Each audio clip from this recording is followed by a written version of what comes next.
Mr. Chair, we are live.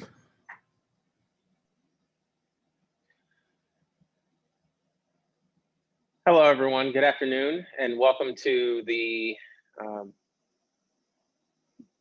regularly scheduled board meeting of December 7th of the Atlanta Board of Education.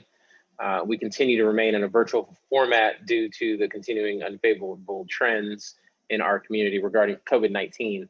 As we have noted before, while we are not meeting in person at the Alonzo A. Krim Center for Learning and Leadership, this will be a formal official meeting of the Atlanta Board of Education because we expect a quorum of board members to be present on this virtual meeting. We will now call the meeting to order. Mr. Gaither, will you please call the roll? Yes, Mr. Chair. Representing Educational District 1, Ms. Leslie Grant. Present. Representing Educational District 2, Mr. Retta Balden. Present. Representing Educational District 3, Ms. Michelle Olympiades. Present. Representing Educational District 4, Ms. Nancy Meister. Present. Representing Educational District 5, Ms. Erica Mitchell. Representing Educational District 6 and Board Vice Chair, Ms. Ishay Collins. Representing Educational District at Large Seat 7, Ms. Candace Wood Jackson. Representing Educational District at Large Seat 8, Ms. Cynthia Briscoe Brown. Present. Representing Educational District at Large Seat 9 and Board Chair, Mr. Jason Estevez. Present. Mr. Chair, you have a quorum. Thank you so much, Mr. Gaither. I will now entertain a motion to approve the minutes of the November 2nd board meeting. So moved. It's been properly moved by Cynthia Briscoe Brown. Is there a second? Second, Michelle. It's been seconded by Michelle Olympiades. All in favor, say aye. Aye. Any opposed? Motion carries. Is there a motion to approve the agenda for the December 7th board meeting agenda? So moved. Second. It's been properly moved by Retta Balden, seconded by Cynthia Briscoe Brown. All in favor, say aye. Aye. Aye. Any opposed? Motion carries. We'll now move to the work session presentations. Dr. Herring, will you please bring those items? Thank you, Mr. Chair. We have 6 presentations today. I will start the presentations with an update on Return Plus Learn and our plans for reopening next semester for in-person instruction. I'll be followed by Dr. Katika Lovett, Assistant Superintendent for Student Services. She will provide our regular COVID-19 public health update. Following her, Larry Huskins, our Chief Operating Officer, will provide an update on SPLOS. Dr. Angela King-Smith, our Chief Strategy Officer, will then provide an update on our charter system operating model and cluster planning. And then Mrs. Tahita Baker-Jones, our Chief Equity and Social Justice Officer, will provide a presentation about equity, featuring work from some of our very own APS scholars and leaders. And then finally, Lisa Bracken, our Chief Financial Officer, will close our presentations with the monthly financial update, which includes updates on the Student Success Funding Formula.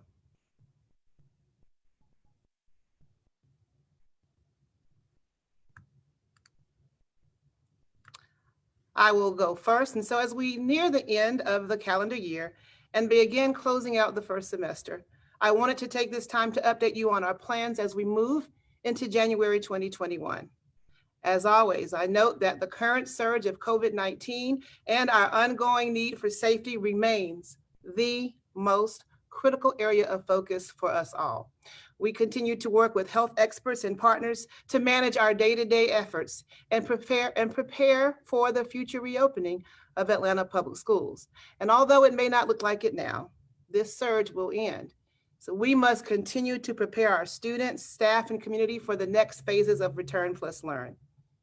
Based on the advice of experts and other guidance, we are preparing for a January 2021 reopening of school buildings for the opportunity to engage in face-to-face instruction. As an option, we have gathered a wide range of input and we strive to ensure that we effectively communicate all details of reopening as well as health, safety, and well-being issues. At this time, I would like to thoroughly review our second semester plan for reopening schools. Next slide, please. With this review, we want to explain the factors around reopening and look at the schedule and our recommended process for the second semester. I should note that these timelines and updates are for our traditional schools. Families with students in our charter and partner schools should listen to their school leadership for further details. I will also present the plan for how APS will provide learning options during the second semester, as well as how district staff will return to in-person work. Additionally, APS will provide our families with a choice in the teaching and learning model that best meets the needs of their students at this time. So let's go ahead and start with looking at reopening factors and key considerations. Next slide, as we ask, why reopen in January? So here in front of you, it's important for me to pause and note, we have a number of factors and considerations, which include, first and foremost, different circumstances than in October with the timing of the surge. Current research regarding children and community spread in schools, and our opportunity to provide COVID testing, a COVID-19 testing protocol in partnership with healthcare experts. We've launched our in-person targeted intervention this second part of this semester, and we've had an opportunity also to evaluate our effectiveness and mitigation strategies and strengthen even more health and safety protocols. Like many of others across the country and this state, we're also anticipating vaccination progress. And most importantly, we are constantly and daily acknowledging the risks and well-being considerations for students if we don't reopen. This next slide is a table that illustrates our dynamic school decision-making connecting indicators that have been provided by the Centers for Disease Control with the level of transmission risks in school. And again, this is but one tool in our decision-making process, but an essential one.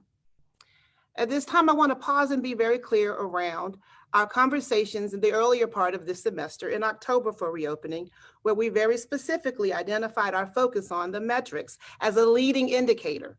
100 new cases per 100,000 in the population for every 14 days. That served as a leading indicator. And we spoke very specifically to that for our October reopening. At this juncture, it is important to note that that is still a critical indicator. But as we make the decisions for January reopening, we have also paid close attention to our ability to continuously impact our ability to mitigate safety and health risks in all of our schools. That's a critical factor in consultation also with our health experts. And yes, that was in place as well for the first part of this semester. But additional research continues to help us understand how we can do this safely and well. So that indicator around the metrics tied to a reopening is still a lead indicator, but it is not the sole indicator as we plan for January. As we examine reopening factors and key considerations, I want to remind everyone that we do not make these decisions in isolation, that there are a group of advisors that work with us on a day-to-day decision-making protocol. That being said, those advisors are represented in different groups as you see on the screen.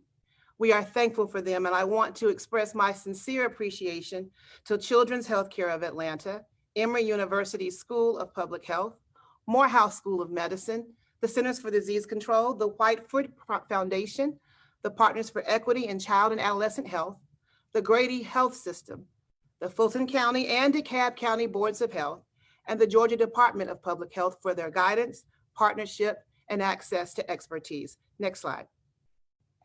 I'd like to start by addressing one of the most critical issues, which is tied to the ability to effectively mitigate safety and health risks in our schools as we discuss reopening for January 2021. We want to be clear, as we are able to secure the data that identifies the parent's declaration of intent. For schools that hit 60% or higher in that declaration for the face-to-face option, it will be critical that we make certain two things are in place. Number one, the flexibility to implement the COVID-19 mitigation strategies and safety protocols, and that we want to be certain that parents are aware that if a school is at a 60% or higher indicator for return for face-to-face, We must allow for those schools to have flexibility around their instructional delivery model, which means that those schools at that level could and should have a different instructional model based on capacity. I also want parents to understand that this isn't just done in isolation, but with very specific supports to help the process. The Atlanta Capacity Dashboard has been utilized for principals to be able to make solid decisions relative to the ability to account for classroom layout as well as classroom capacity. Our operations department and our associate superintendents continue to work with our principals. So as we find ourselves in that space, please note that there are specific areas of guidance that are helping us make these decisions. Next slide.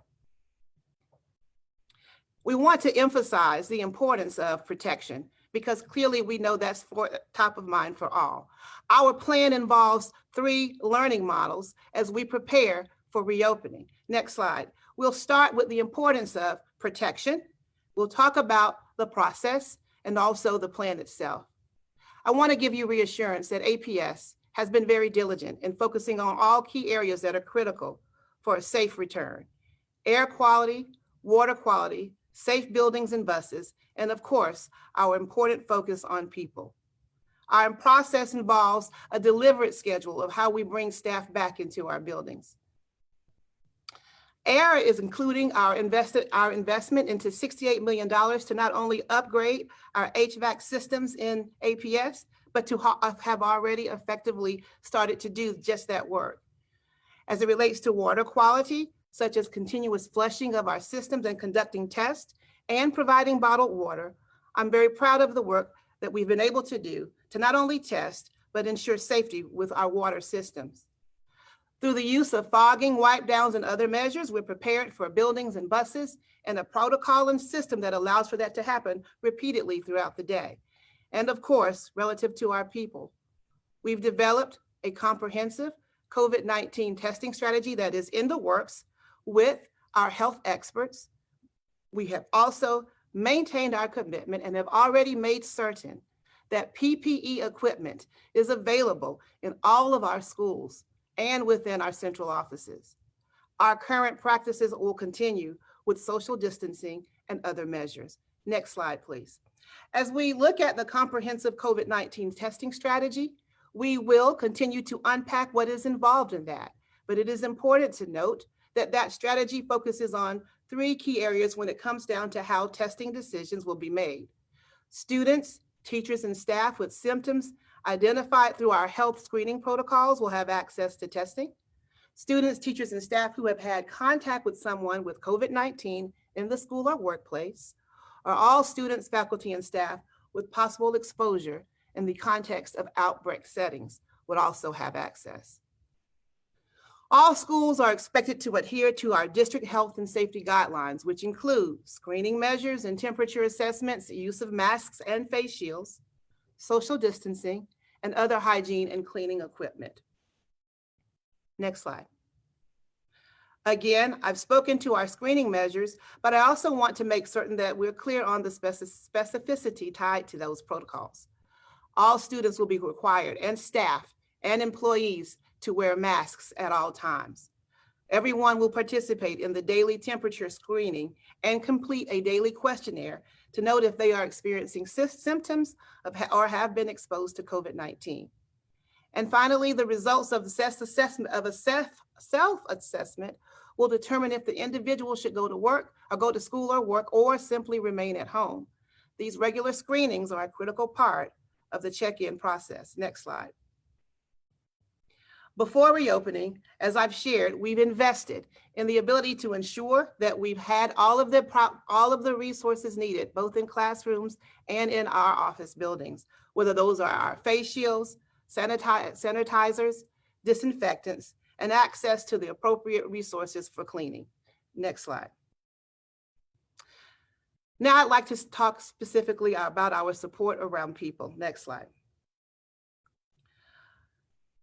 Before I continue through the slides, I want to acknowledge how much stress, nervousness, and difficulties all of our colleagues are experiencing. And I want you to know that we are doing everything we can to support you as we balance the needs of our teachers and support staff with those of our young scholars.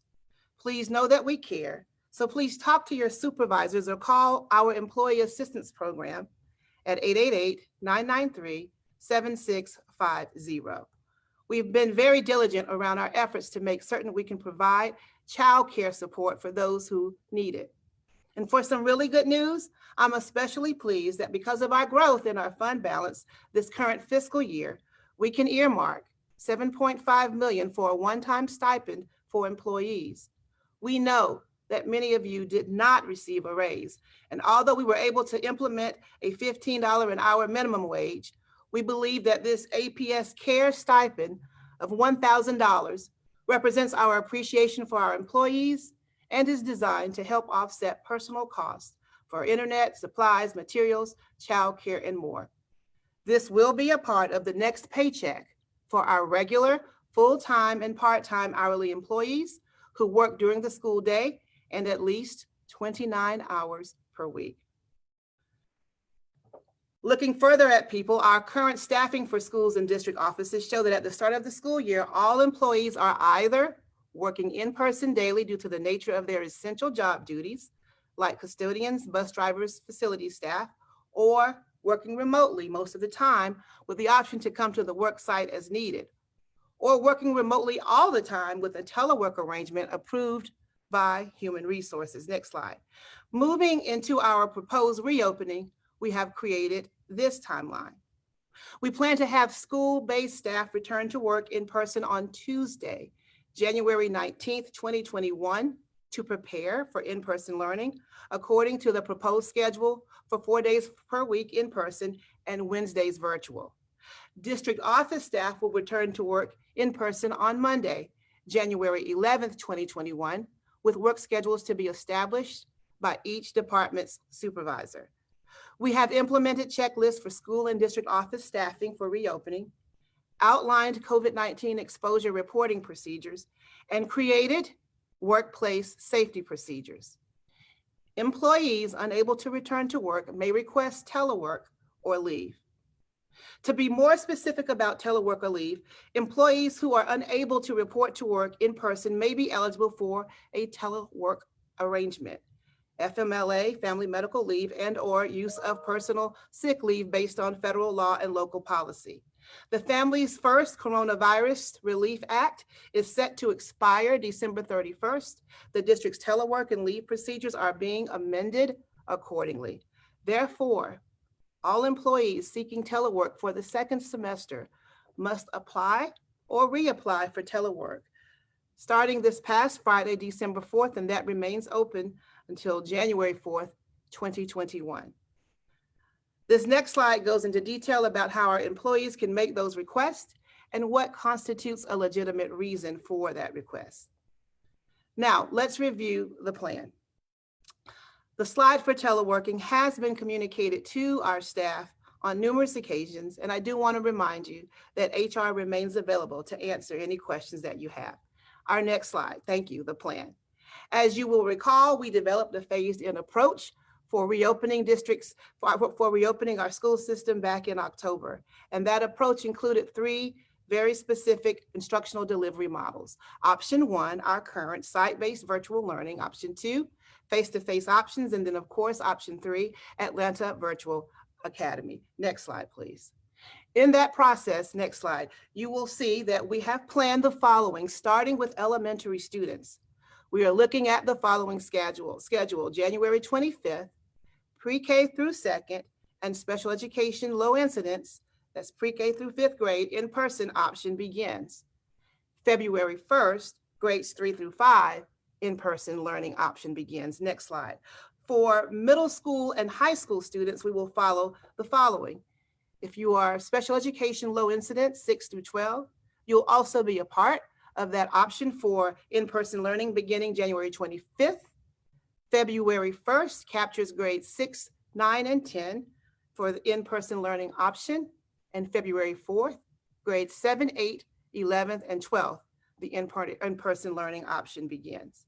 Now, I do want to acknowledge before we go into the next slide that we will move into, beginning the January 25th, our traditional school hours for both elementary and secondary, that's middle and high. It is important to note that all virtual and in-person students would operate on that traditional schedule as it relates to our school hours beginning January 25th. So let's look over the whole schedule. Now you can go to the next slide. December 3rd through the 21st represents a current window that we sit in where the declaration to return or the declaration of intent to return window opens. And I'll explain a little bit more about that in a moment. January 19th, teachers return for in-person instruction. The 25th, our first group of students pre-K through second and special education low incidence K-12, if you choose for the in-person option. February 1st would be grades 3 through 5, 6, 9, and 10, if that is your option for in-person. And then for the 4th of February, grades 7th, 8th, 11th, and 12th will have that option for in-person return learning. Next slide. I want to just take a moment to unpack our asynchronous or independent learning days to better identify what occurs on those days as we move into the semester. Within that, we have student independent learning and intervention. For staff, professional learning as they prepare for each day or each week with simultaneous teaching, as well as professional development. In addition to, we recognize the need for ongoing intervention with students. On those asynchronous Wednesdays also, it's important to note that the district will start providing meal deliveries for that day. Those asynchronous Wednesdays are also used for deep cleaning, as well as an implemented part of the COVID testing protocol. Next slide. So the parent intent to return form. Next slide. We opened up that window this past Thursday, December 3rd. If you are a traditional family, you will be adhering to this as an option for the declaration of intent to identify which of the 3 instructional models. And if you, of course, are a part of our charter or partner schools, as we've said, please note the school leadership there. Next slide. It is important to note that as we've opened up the window, it represents the dates for the 3rd quarter, which are January 19th through March 15th. Just want to be very clear in clarifying that as you're identifying your initial declaration for the 2nd semester. The deadline for the form is Monday, December 21st. Form responses may be changed until the declaration period closes. And parents do not have to go back and edit the form if they've made a selection earlier this year that they wish to be able to maintain. It's also incredibly important to note that if you do not complete this form by the deadline, you will remain in your current instructional learning model, which is currently virtual. Please reflect carefully about your desire to have your child return for face-to-face instruction in January. We do know in APS that some students have a greater need for face-to-face instruction than others. Virtual learning has been successful for some while challenging for others. We trust that each parent or guardian will make a decision that best fits the needs of their child and the safety of the community. And now the next slide, looking further ahead into the school year, we recognize that there has been learning loss in APS starting back in March when we were all interrupted by the onset of this pandemic. It is important to note that we are creating intervention opportunities to regain those lost academic opportunities, and we are developing a student academic recovery plan for both the spring and the semester. For spring, schools will continue school-based interventions based on the identified needs of students, including mental health, wellness, and behavior supports. And for summer, we are developing summer academic recovery plans during the month of June to include 5 days a week for pre-K through 12th grade for subjects of literacy and mathematics, and also the integration of our whole child framework for mental health, wellness, and behavior supports. We will conduct a comprehensive assessment program, and we are looking at a multi-year implementation. So an academic credit recovery program will continue into the 21-22 academic school year. We recognize the importance of this and will continue to work diligently to ensure that we are proactive to support the interruption that we've had in instruction. And that is a full review of our plan, our process, the people, and our effort to protect for our phase 2 Return Plus Learn. To implement this with efficiency and fidelity, we also recognize the importance of continued communications with this board, our district and school-based teams, our students, their families, and our community. To that end, we are constantly updating our Return Plus Learn website that can be found at www.atlantapublicschools.us/reopen, which also hosts our on-course guide, the guide that allows for you to get even more detailed information around reopening plans and health and safety guidelines and more. That completes my formal presentation. And certainly, Chair Estevez, at this time, I'm now open to questions. Great, thank you so much, Dr. Herring. And just to, I want to make sure I start with a few questions while board members gather themselves for their questions. So I know that for both the August and October openings, and you've mentioned this, that the community spread indicator was the primary indicator that we looked at. That has changed to it being one of the indicators. Of course, it's always been an indicator, but it's not the leading one anymore. And the risk mitigation or the mitigation strategies is the one that you're leaning on the most. I think it's helpful for parents to know, how will they know whether we are going back in January? I think I've heard you say that we're going back. I think in the town hall you said we're going back unless there's a stay-at-home order. So can you clarify that? Because I think we need to know. We need to have clarity. I appreciate that, Chair Estevez, that question, Chair Estevez, and I do want to be clear, so let me speak to two things. First and foremost, and I did mention this in the presentation, back in October, we very specifically, with a combination of advice from our health experts, CDC experts, as well as our own advisory task force, we shared that the leading indicator for reopening was tied to the 100 per 100,000 new cases every 14 days. We've constantly said that's not the only indicator, but that it's been the lead one. And it was tied to what I also said when we made that final decision, unless those numbers go down. We've continued to talk very directly with health experts, infectious disease specialists, epidemiologists, pediatricians, CDC experts as well, and information has changed. And as it changes for all of us, as we've navigated through this process, it's brought us to the point in which I want to make certain that I communicate with clarity around our decision-making for January. The metrics aren't going anywhere. We have a responsibility to continue to monitor them, but it is not our sole indicator, and it is not our sole decision-making factor at this time.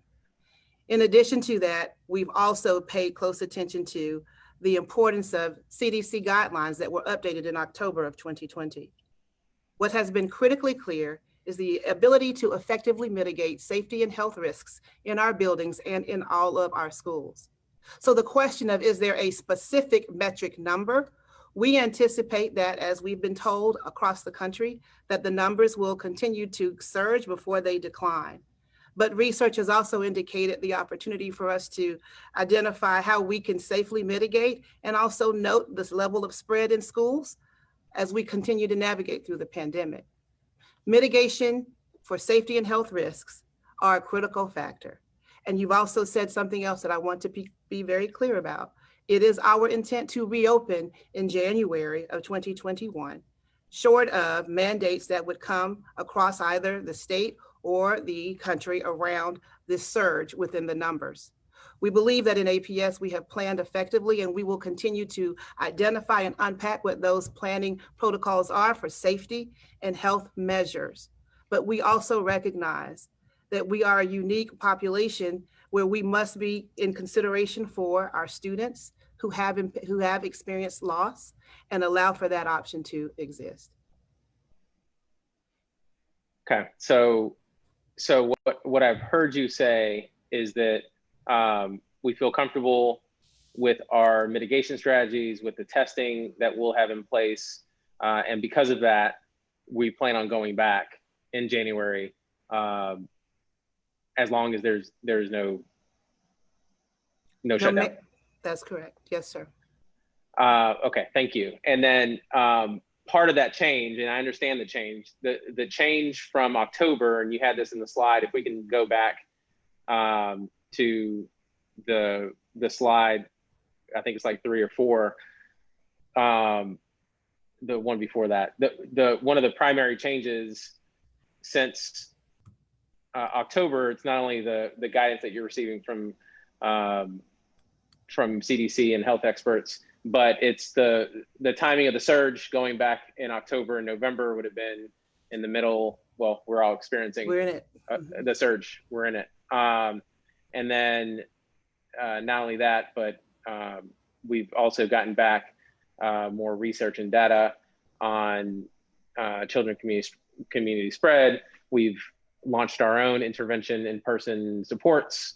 And then, of course, the vaccination, which is big news, because that means that hopefully people will start being vaccinated in the next week or so, and then the general population will start to be vaccinated in the early spring, which I think it's why it's important for my next point on the declaration to point out that it is only for the third quarter. As the landscape changes during the pandemic, we've learned that every month feels like a year.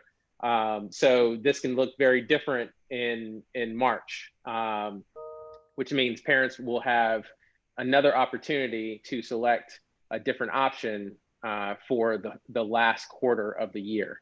And you mentioned that at the end of your presentation as well. Yes, sir, I did.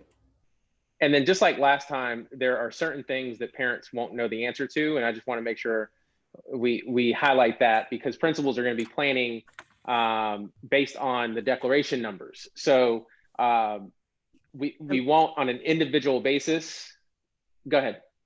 Yeah, I was going to just jump in and start speaking to that, Chair Estevez. Yeah. And so we recognize that there are, in a perfect scenario, there would be questions that parents would have full access to. Let me just clarify a little bit of what they will know and what they will not be able to know. They will be able to know the instructional delivery model based on the Declaration of Intent participation percentage. In other words, they will know what the school's delivery model will look like. If it's over 60%, as identified in this presentation, the principal supervisor will look at the most ideal instructional delivery model based on capacity. But we won't be able to tell them that until we know if they are over the 60% indicator. We will not be able to say if they will have their same teacher, particularly if they're at that higher level threshold.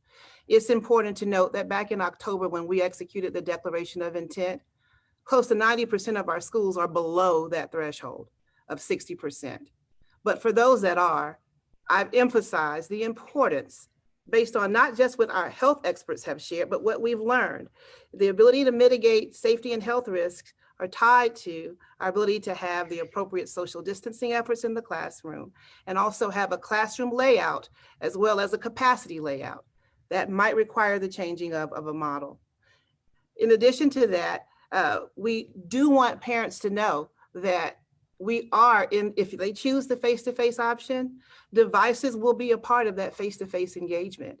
In other words, whether they are virtual or in a classroom with appropriate distancing in place, students will still have devices in front of them.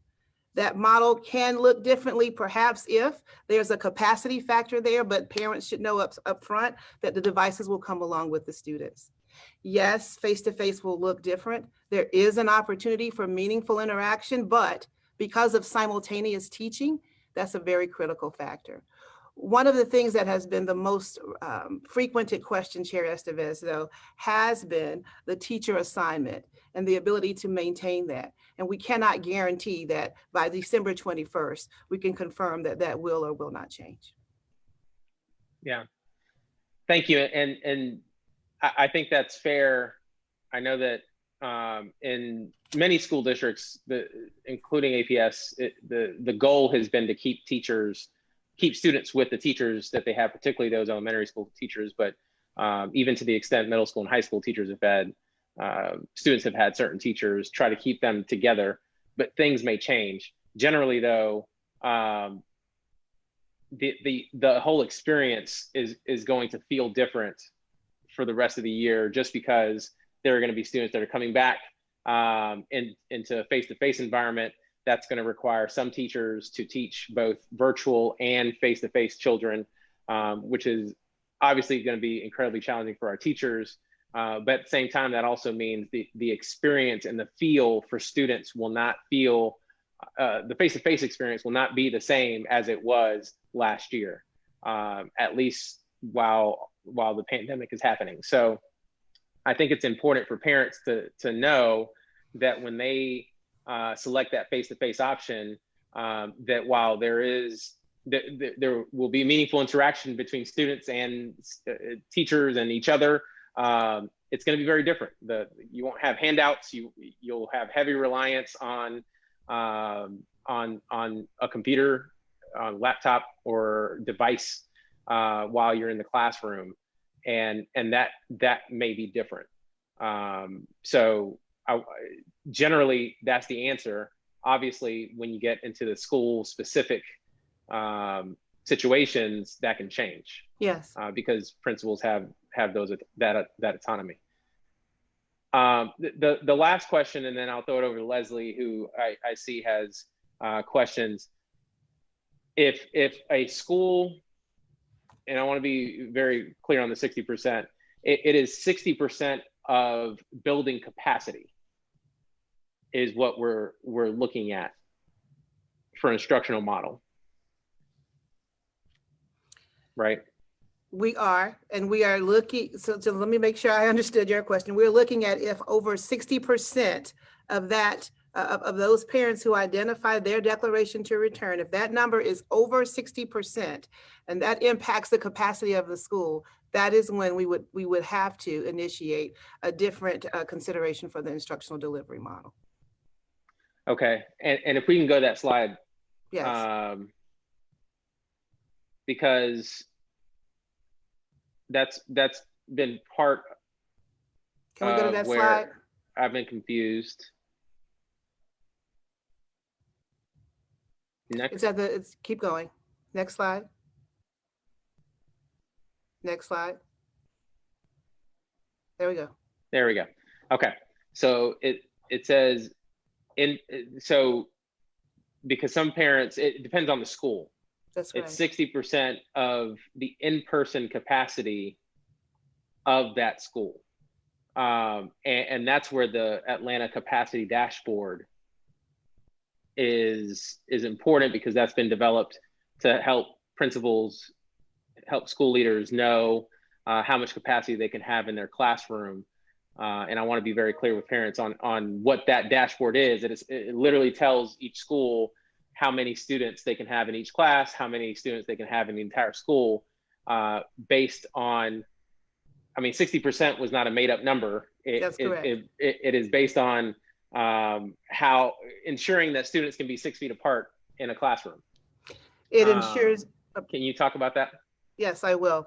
And so that classroom layout generator tool, in addition to the classroom capacity model, and this is important for not just parents, but especially, of course, for our teaching staff as well. We are working very intentionally to be able to honor the 6 feet, the 6 feet distancing that has been a part of the ability to help mitigate safety and health risks. The classroom layout generator tool takes the formulating out of the hands and minds of us as individuals, but we provided information based on the classroom, the class size, the number of students who have been identified as those returning, and also includes, as it relates to the people in that room, the teacher as well. And then creates a classroom layout for principals to be able to make solid decisions around the safety of that classroom. That's critically important. Now, of course, the blueprint for every school and for every classroom is different. And so that too allows for the principal to have access for all buildings in the school, and for every school to have one that's uniquely designed to complement their building. So based on the October survey, over 90%, I think it was 95% of our schools were well below 60%. Yes, sir. In response rate. But I want to be clear, based on what I'm reading, this is 60% return for in-person capacity. So that's less looking at, it's not looking at the declarations per se versus looking at the number at the number of enrollment and the capacity of the building. Do I have that correct? That's correct. That's fair. Because I think parents are going to look at, oh, is my school over 60%? More than 60% of parents say I'm coming back versus, or my kid's coming back, versus looking at enrollment numbers and looking at, based on the number enrolled, that can shift the percentage based on that school building. Some buildings are smaller than others. That's right. And that means that's going to be a very school specific thing that correct. Parents will have to talk to their principals about. However, if based on what we've seen in the past and based on what other districts have experienced as well, the vast majority of our schools, we anticipate, will be under that 60% number. That is correct. And the last, so I'll throw that over now to Leslie. Thank you. I may just re-ask some of your questions. I think there's that's what I was trying to avoid. But go ahead. Just trying to get clarity on the answers. It is, there's no level to not being complicated here. So big, broad, are we going back question? I guess unless at the federal, state, or local level, there is a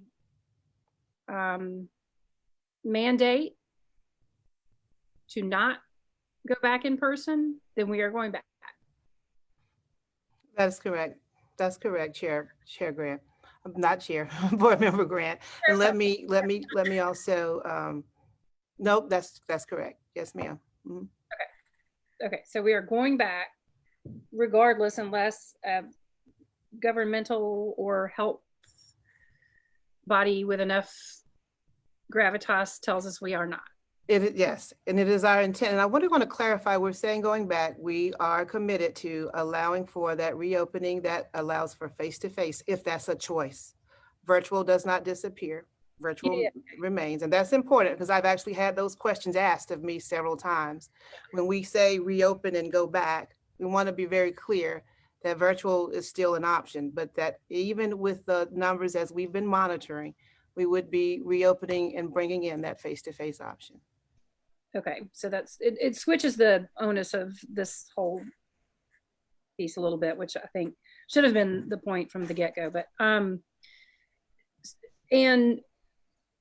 for the, I'm going to stay a little bit on the staff side for a minute because I got a lot of questions on that over the weekend.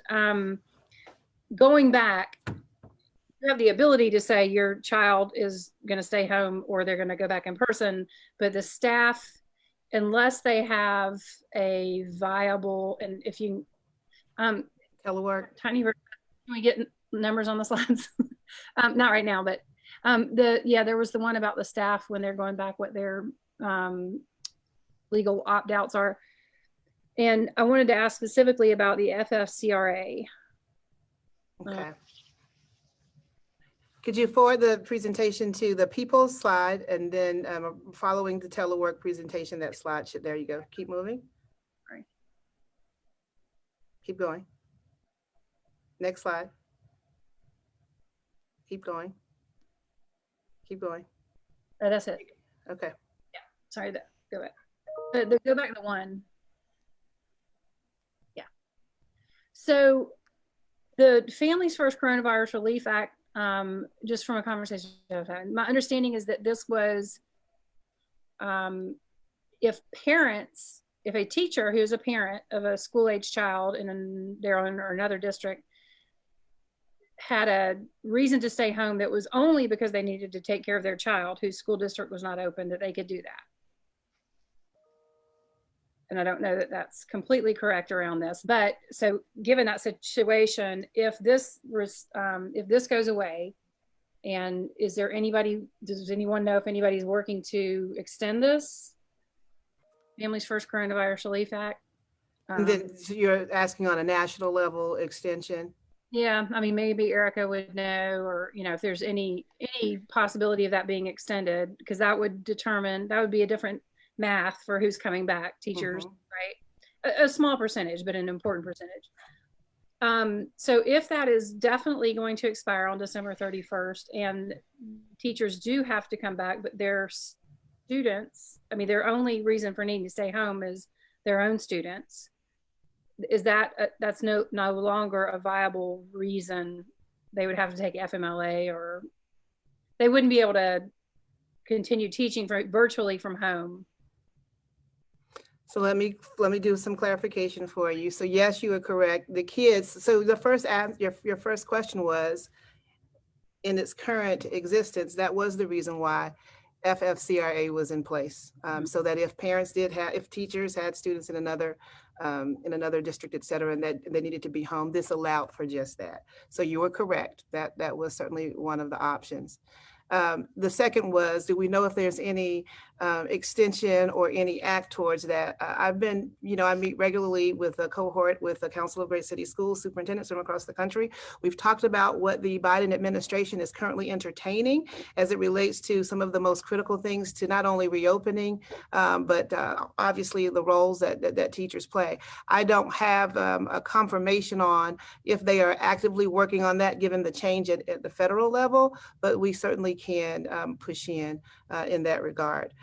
They are considering a new COVID package, but we don't have those details. And if new laws are passed, I absolutely, APS, we would be embracing and working with those laws.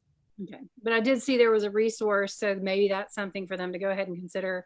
Just assume the plan for the worst and hope for the best, that they would need to arrange childcare if their children are part of a district that is not going back. Correct. And I also want to acknowledge that I can't remember exactly which slide it was, but we have been working to expand our opportunity to support the child care needs outside of even FFCRA. And so that HR has been diligent in that regard. We recognize that those are real circumstances.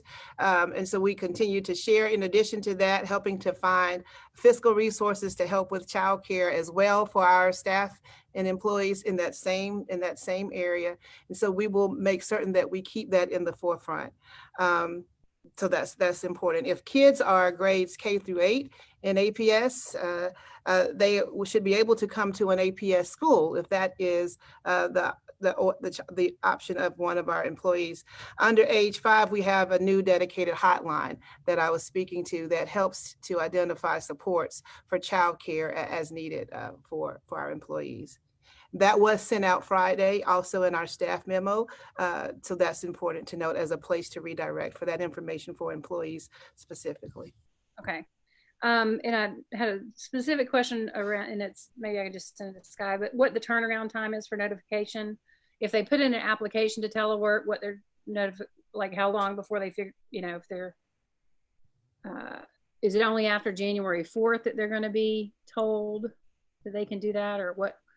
I guess what the time frame was. They were unclear about that. Okay, and I will certainly communicate. I don't want to misrepresent that timeline. I know the time frame is, as we've shared, between this past Friday and going into January 4th. But the average turnaround time, from what I noted from this earlier part of this semester, varied. But we will certainly be working with HR to get that, and we'll help to communicate that. Ms. Grant. Mm-hmm. And there were also lots of questions, and I have my community coffee, which is why all this is popped up. A lot of it popped up there. But in terms of the, and maybe you can just tell me or point, and maybe put links up in the on the Facebook page, pin them to the top. The page where that information is going to be around the school capacity, the classroom capacity link.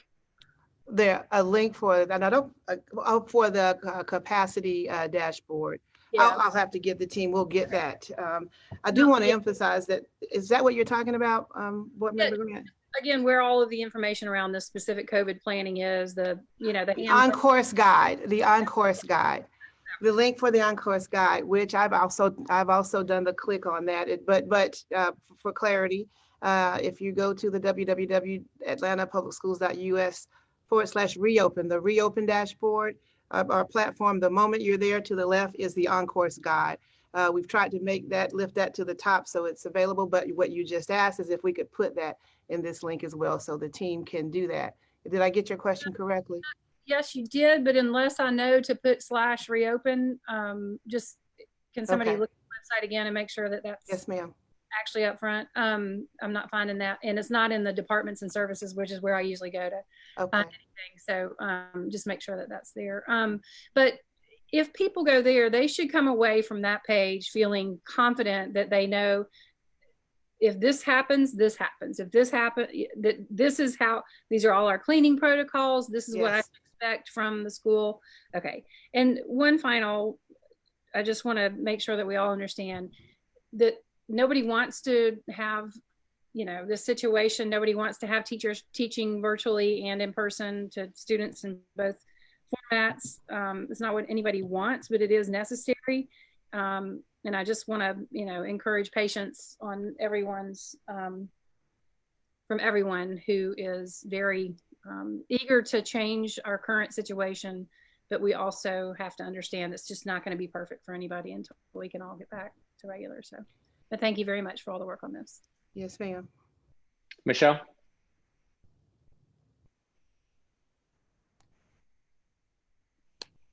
Give me 1 second. I'm trying to get my camera to click on. There we go. Dr. Herring, thank you so much. I was really impressed with the movement towards the academic recovery piece starting this summer and recognizing that it's going to be a multi-year recovery phase. So thank you so much for including that in today's presentation.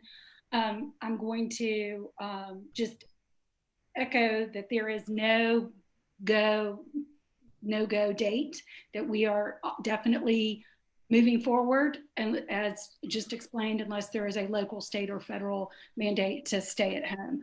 I think that's one of the biggest questions I've gotten over the weekend, and so I know this is the third time we're going over it, but I think sometimes we have to hear it multiple times and in different ways to make sure everyone's clear.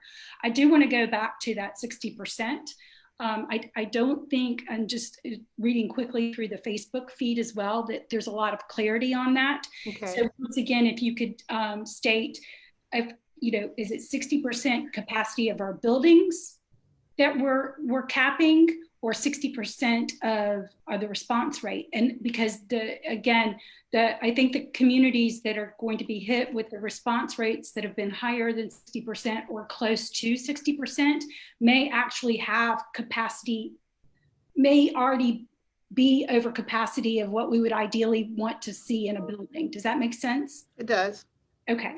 So if you just walk us through that one more time, for, like I said, there's a bunch of questions in the Facebook stream about that. I would appreciate it. Absolutely. So for clarity, in our ability to make the decisions around the instructional delivery model, we want to make certain that we account for the 60% capacity for children. Now, there is a capacity model for every building that is different. Thus, the capacity dashboard allows for us to account for that. But let me see if I can give 2 examples that may help. So we'll start with Brandon Elementary, that's 2 campuses, and was one of our schools that had a higher population of declaration of intent to return for students, but it's a 2-building campus. So we know that if that declaration of intent is higher than 60% for the students, that we have to look at the capacity as well within the building. The capacity dashboard gives us the ability to navigate those numbers and then say where there is a safe and a safe ability to navigate with individuals in the building. When we say school capacity for in-person learning, I'm just being redundant. Yes. We are looking at the capacity for students, for the student population. We have to take into consideration the capacity of the building. It could be, second scenario, a school that may not have a full capacity of 60% for the declaration of intent for the school at large, but a particular grade level. Here again, The capacity dashboard allows for us to then look at that and help allow for there to be the appropriate adjustment for safety in that building. It's important though, that if it dominates the school, we have to look at an instructional delivery model that allows for safety for that entire school. I hope that I'm not confusing that. I hope that I'm trying my best to be as clear as possible in that, but our capacity is looking at the student population in complement with the capacity dashboard to make the appropriate classroom layout. I really appreciate the walkthrough of that, because as we discussed offline, it isn't really like a hard line decision. You've got to be able to understand the capacity of the building, how everybody's going to come back in, who all wants to come back in, and see if it's going to work. It's going to be very school specific, and there may be an opportunity. I just want to use this as an example. If the in-person return is at 61 or 62 or 63, there may be a possibility for them to still use the building's capacity or buildings capacities, just given how the building is. So it's really going to be each schoolhouse is going to have to identify who's coming back and how they're going to utilize the building at its fullest potential to be as safe as possible for everyone who wants to return. And we will try very hard to keep that 4-day with the asynchronous Wednesday. However, there will be opportunities for a different model given the demand. And I just think that needs to be very clear, because somehow this 60% has gotten out there that it's a very hard line. And it's just more finesse than that. And I just think there's a little bit, it's just going to vary by schoolhouse, and each schoolhouse is just going to have to meet with its community and be very clear about what they're going to be able to do. And it is our commitment to work very closely with principals around this. But again, it absolutely starts with where we're able to identify what we receive from the Declaration of Intent to Return. I appreciate you going over it again, and I apologize that I've made you do it a couple of times. No, ma'am. Thank you. And Michelle, I think that's helpful. Thank you for going through that again. I want to highlight again that we do not anticipate that affecting the vast majority of our schools. That's correct. So I know that it will certainly affect certain schools in the Grady and North Atlanta cluster, but I don't want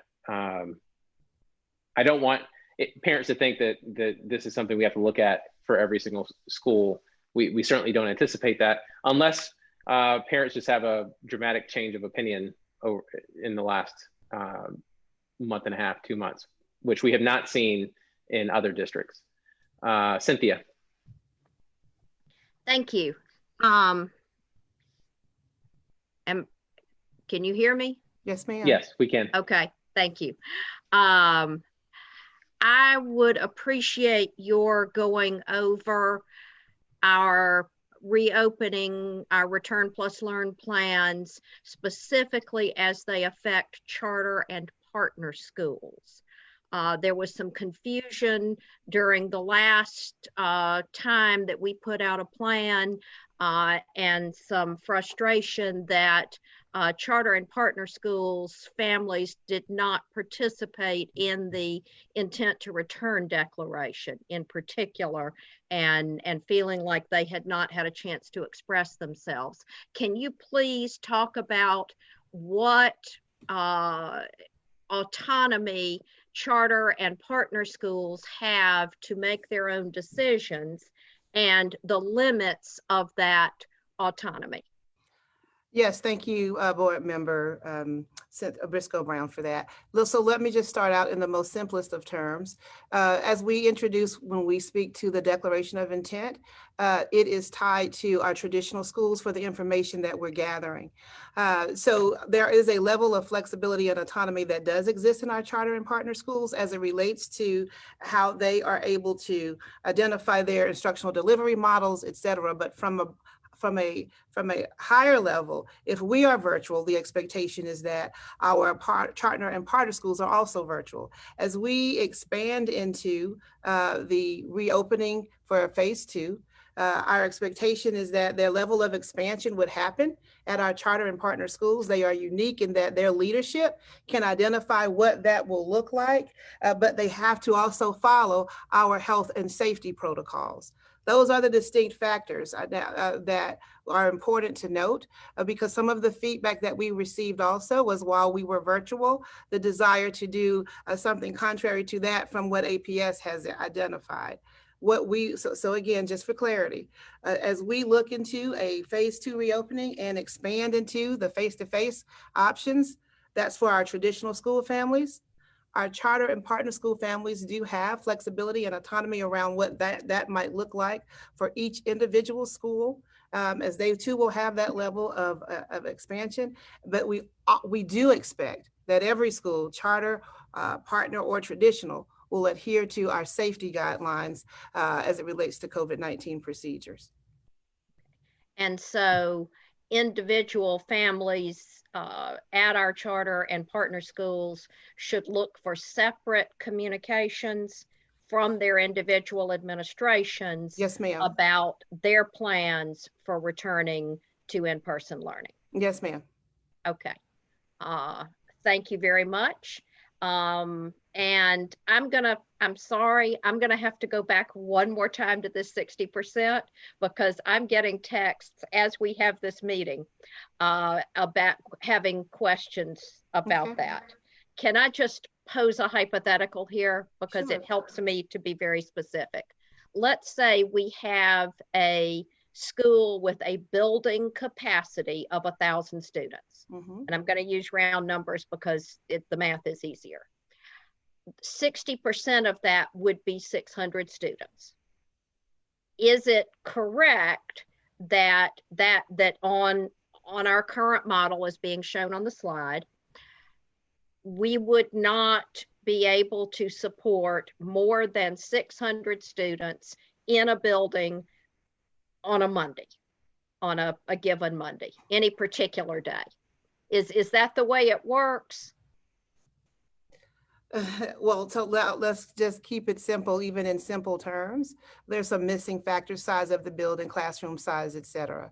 So that 60% capacity would allow for that principal, along with his or her supervisor, to look at the capacity of what each classroom layout would provide for safety. That's, again, that's our critical factor. So larger classrooms, a bit more flexibility; smaller, maybe not so much. And so the capacity dashboard gives us the specifics to define that. We top that at 60% because we know that starts to peak into a more intense area of concern around not only being in the classroom, engaging in the hallway, moving throughout the building. And so I want us to be thoughtful around all of those. Even in those clear numbers, there are some factors that matter that I don't want us to leave out if we speculate. What is the class size, building size? Not just the enrollment factor, but it does matter because we're looking at human capacity as well as building capacity. Okay, so a principal would be drilling down deeper. Yes, ma'am. And let's say that principal has 4 first grade classrooms, which each have a capacity of 20 students. Then that principal can manage a maximum of 48 first graders in the, did I do that math correctly? No, I did not do that math correctly. I apologize. Could have managed, yeah, I did. Could manage 12 out of 20 in each classroom. So for a total of 48. But then what that creates is a different instructional delivery model to make sure that that's the number for that classroom. Yeah. Okay. And just to make it abundantly clear, we are completely supporting principals as they work through this and as they work with their communities to design the best structure based on their buildings and on their desire of their families to be in person as opposed to virtual. We must. We are. Thank you very much.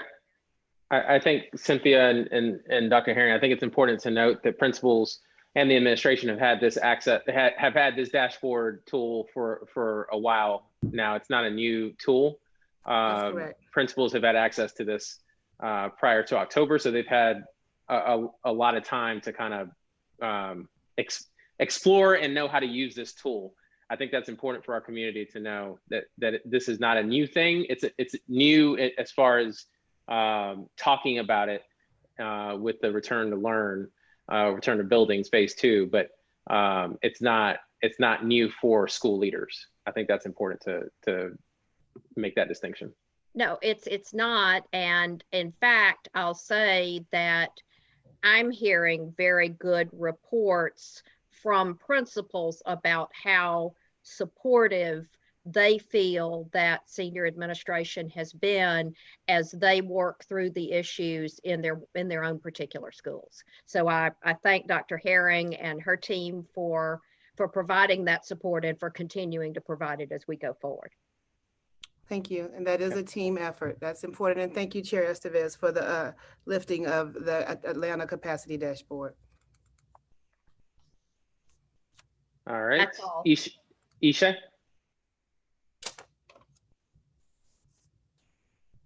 Sorry, didn't realize I was on mute. My apologies. So just continuing that conversation, just a really quick question in regards to timeline. So when will, I know the intent to return closes on the 21st.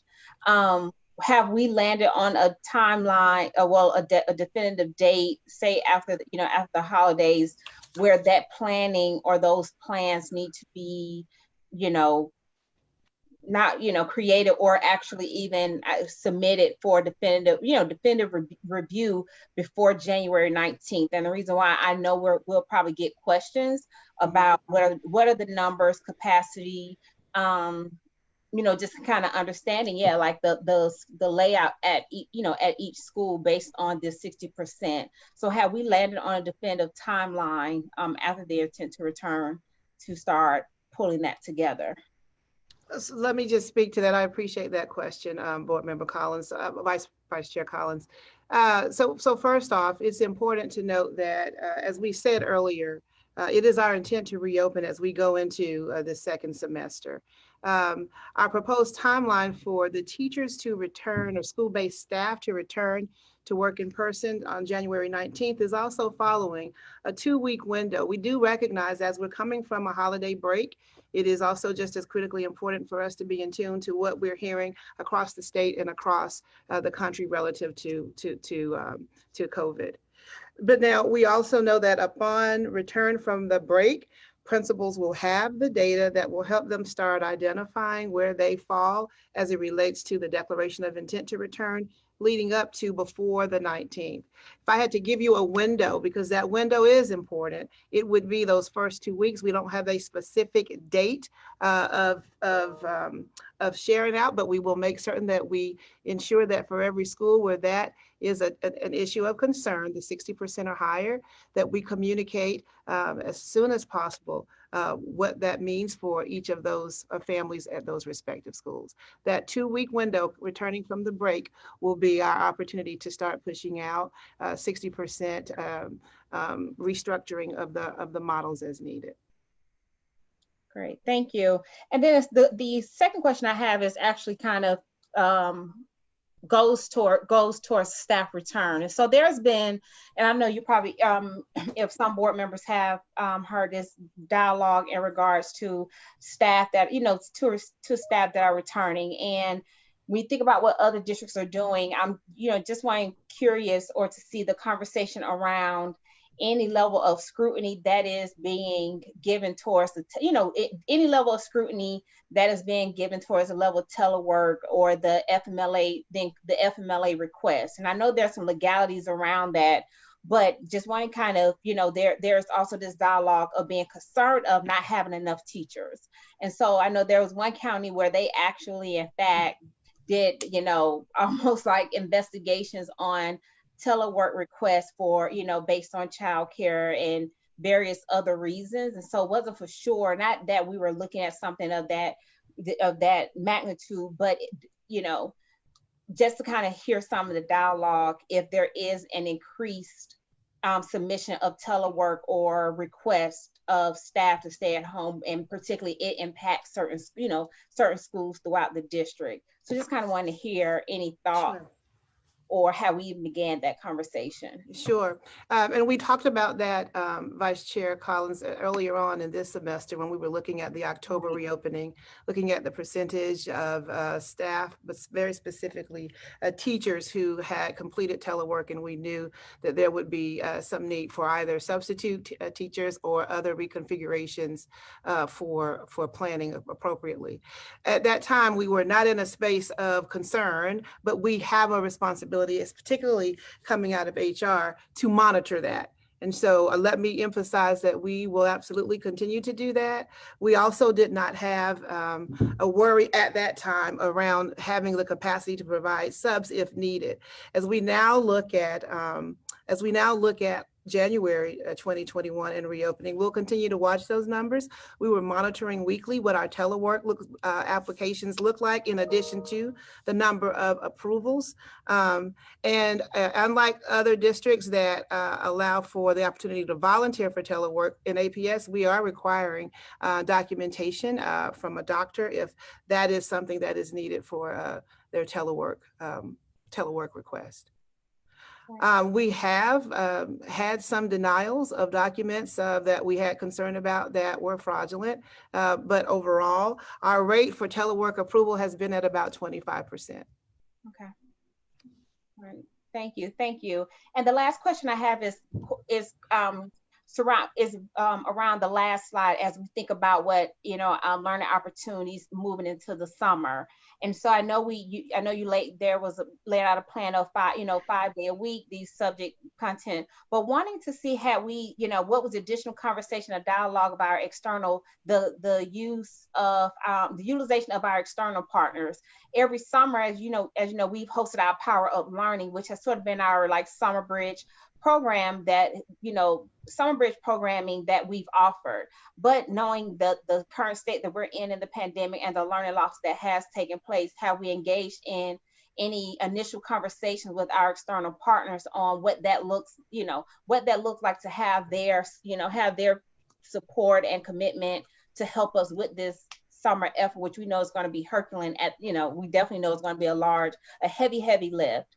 And I know we've always started that conversation and, probably, towards the beginning of January, a little bit. So just kind of want to hear if we've had a dialogue of connecting to our external partners, like, Odyssey, the Boys and Girls Club, Steam Truck, some of those organizations that have done that work for us over the summer, previous summers. So that's the perfect question, and I will definitely answer that. Let me clarify. I didn't finish my statement earlier around that 25%. I don't want it to be misrepresented. Okay. Got it. We've averaged at about 25% of teachers who have not only approved but been eligible for telework. So that's the percentage impact that we've seen on average. Now let's jump Appreciate into that. Yes, I ma'am. understood it, but thank you for the clarity. Yes, I need to clarify that. But in addition to that, we can't do this without our partners. Yeah. Period. When I say this, we have not even been able to highly effectively push even through this virtual experience without having had amazing support from partners. And you've started to name them, whether that was Boys and Girls Club, the Y, Chris 180, Raising Expectations, etc. So we know that that is still a necessary part of two things: the continuation as we go into the second semester reopening, even on those Wednesdays, as they provide for us a safe space for students, even on an asynchronous Wednesday, but also especially around academic recovery and intervention. Our partners will play a key role, as we've recently made adjustments with our leadership with academics. We've brought right into our ongoing conversations for recovery academically and intervention and enrichment and acceleration. Conversations and planning with all of our partners that play a key role in that. So that is not going away, and we heavily rely on what they're able to provide for us in the space of intervention, wellness, and support. Also just a safe space, literally, physically, for families and students to have, and support virtually in the virtual role as well. Thank you. Yeah, that's all I have. Thank you so much. Thank you, Ishay. And I want to make sure I highlight this for parents, because I know your earlier questions were regarding teachers and our workforce, but I do want to make sure we highlight the fact that in APS, this environment is challenging for everyone, and there's always going to be, we always have a high number of teachers across the country who are apprehensive and are concerned about their own well-being, the well-being of their families in this COVID pandemic. And I want to make sure I appreciate the deliberation and the time that APS is taking to make sure that we get this right, because there are other school systems that went much faster, are going much faster than APS has. And because of that, they are having teacher shortages. They have had to pull in central office administration into classrooms because they don't have enough teachers, they don't have enough subs. APS does not want to be in that position. And I think that's important for parents to hear, particularly as other districts are always referenced when parents talk to us and as far as what they're doing. And I just want to make sure that we point out the importance of taking care of our teachers and balancing the need of the needs and concerns that they have with obviously the great need that our students have. We need to move on. I know Cynthia and Leslie, you have your hands raised. If it is quickly, if not, let's move on. Cynthia, you're shaking your head. I just forgot to take mine down. I apologize. Cool. Perfect. Leslie? I just wanted to make sure it was back at the question around the principals and the school level flexibility with arranging the schools and the number of people who want to come back, that there are health and safety concerns that are first and foremost, and no matter how many parents, you know, put pressure on a principal, there's going to be a fixed number of students who are allowed to go back to every single school in order to be safe with returning, and that all of the principals are safe and comfortable in making sure that those numbers are held. Okay. Yes, ma'am. Let me respond to that. And so absolutely. And I appreciate that you've said that. I think that was both to the our stakeholders as well as to our ability to support.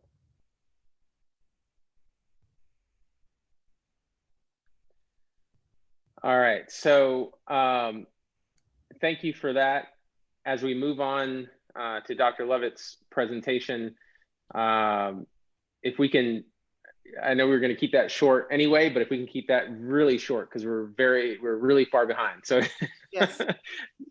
We can move on to there.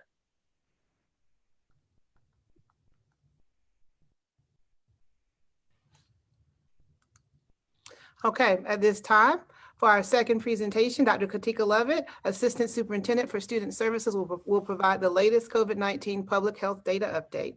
Dr. Levitt, would you please provide your update?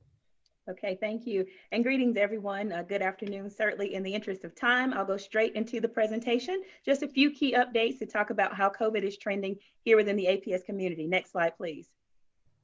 Here you have the agenda. The agenda remains the same. It's the same public health format that we use month over month.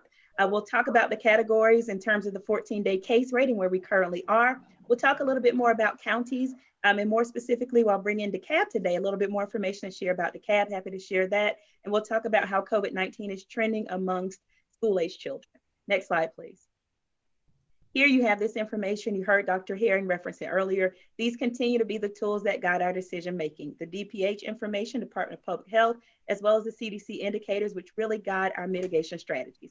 Next slide, please. All right, we shared this last time as well.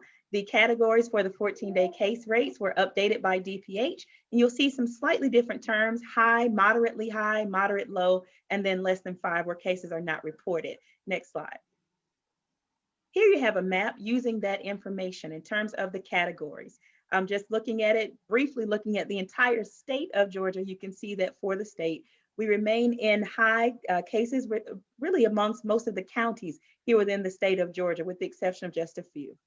Fulton and Dekalb, of course, remaining in the high. Next slide, please. Okay, and here you have the level of community transmission, and this was as of Friday. Of course, there is new information, I think, that just came out at 2:50 p.m., but we anticipate the numbers being relatively close. Here you'll see Fulton County for that level of community transmission had a rate of 329 per 100,000 residents within Fulton County, and for DeKalb County, that rate being 323 per 100,000 residents. Next slide, please. Here, looking at the pediatric cases, again, I told you I kind of talk a little bit more about the counties individually. Fulton County reported that there was an uptick in terms of pediatric cases from the previous 2-week cycle to the most recent one. And this was from their pediatric report as of December the 2nd, 2020. You'll see for the region, Atlanta represents Atlanta Public Schools, and there were approximately 33.9% new cases within that 2-week period. Next slide, please. Here's the distribution of cases. I won't go too deep in this information. You've seen it before, but just basically to show that we have had an increase. The last time we had a public health update, that number was closer to 1,000. I believe it was in the high 900s, but you can see here for the city of Atlanta, for total COVID-19 cases, we now have 1,206.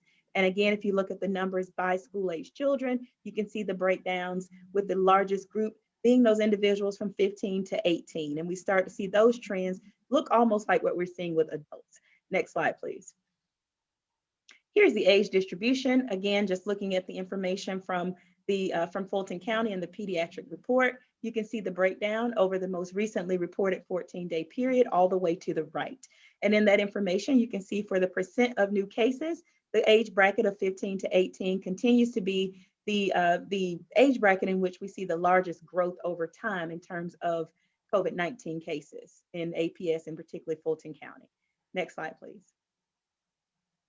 Okay, so here you have information around DeKalb County. Now we'll pause and say that the info for DeKalb is reported slightly different. So while we don't have all of the pediatric breakdown, there is some information here that I wanted to just share for the purpose of our update on today.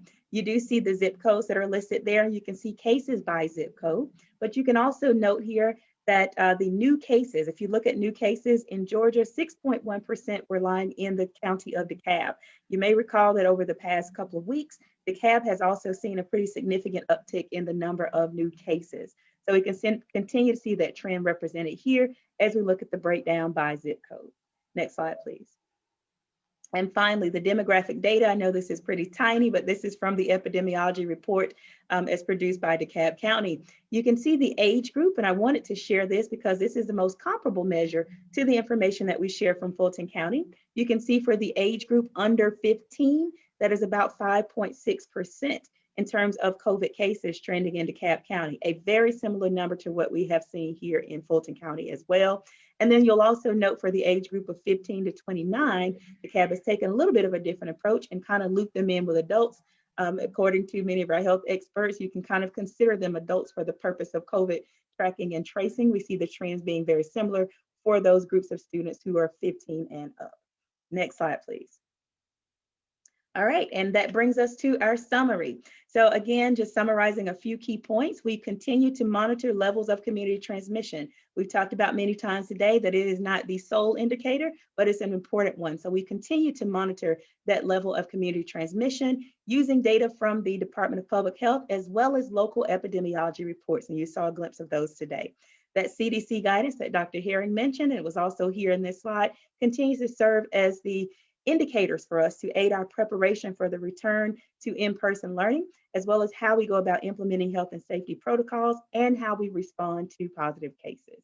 You see the information here that talks about as of December 1, the cases for Fulton County overall were about 36,000 plus throughout the county. And of that number, there were 3,684 in terms of children. So about 10% of all cases to date in Fulton County have been amongst children. When you look at the information for DeKalb, again, just pointing out the info I just shared, there have been about 1,476 among children under the age of 15. And then for the next age bracket, which does include adults, you can see that number listed there as well, and that's 7,074. One other important measure that is a new piece we don't talk about a whole lot, but you'll see it represented in the CDC indicators, and that's the percent positivity rate. That percent positivity rate for Fulton County for school-age children was about 5.2%, and the percent positivity rate for DeKalb being about 5.6%. You may have heard those measures being something that you're hearing in the community now. What's the percentage of positive cases? And those are the numbers represented here. Finally, of the information for Fulton County, 63% of that information in the pediatric report occurred in the Fulton County School District. About 33% of that number was here in Atlanta Public Schools, and then 5% were unknown. That information, unfortunately, is not available for DeKalb County.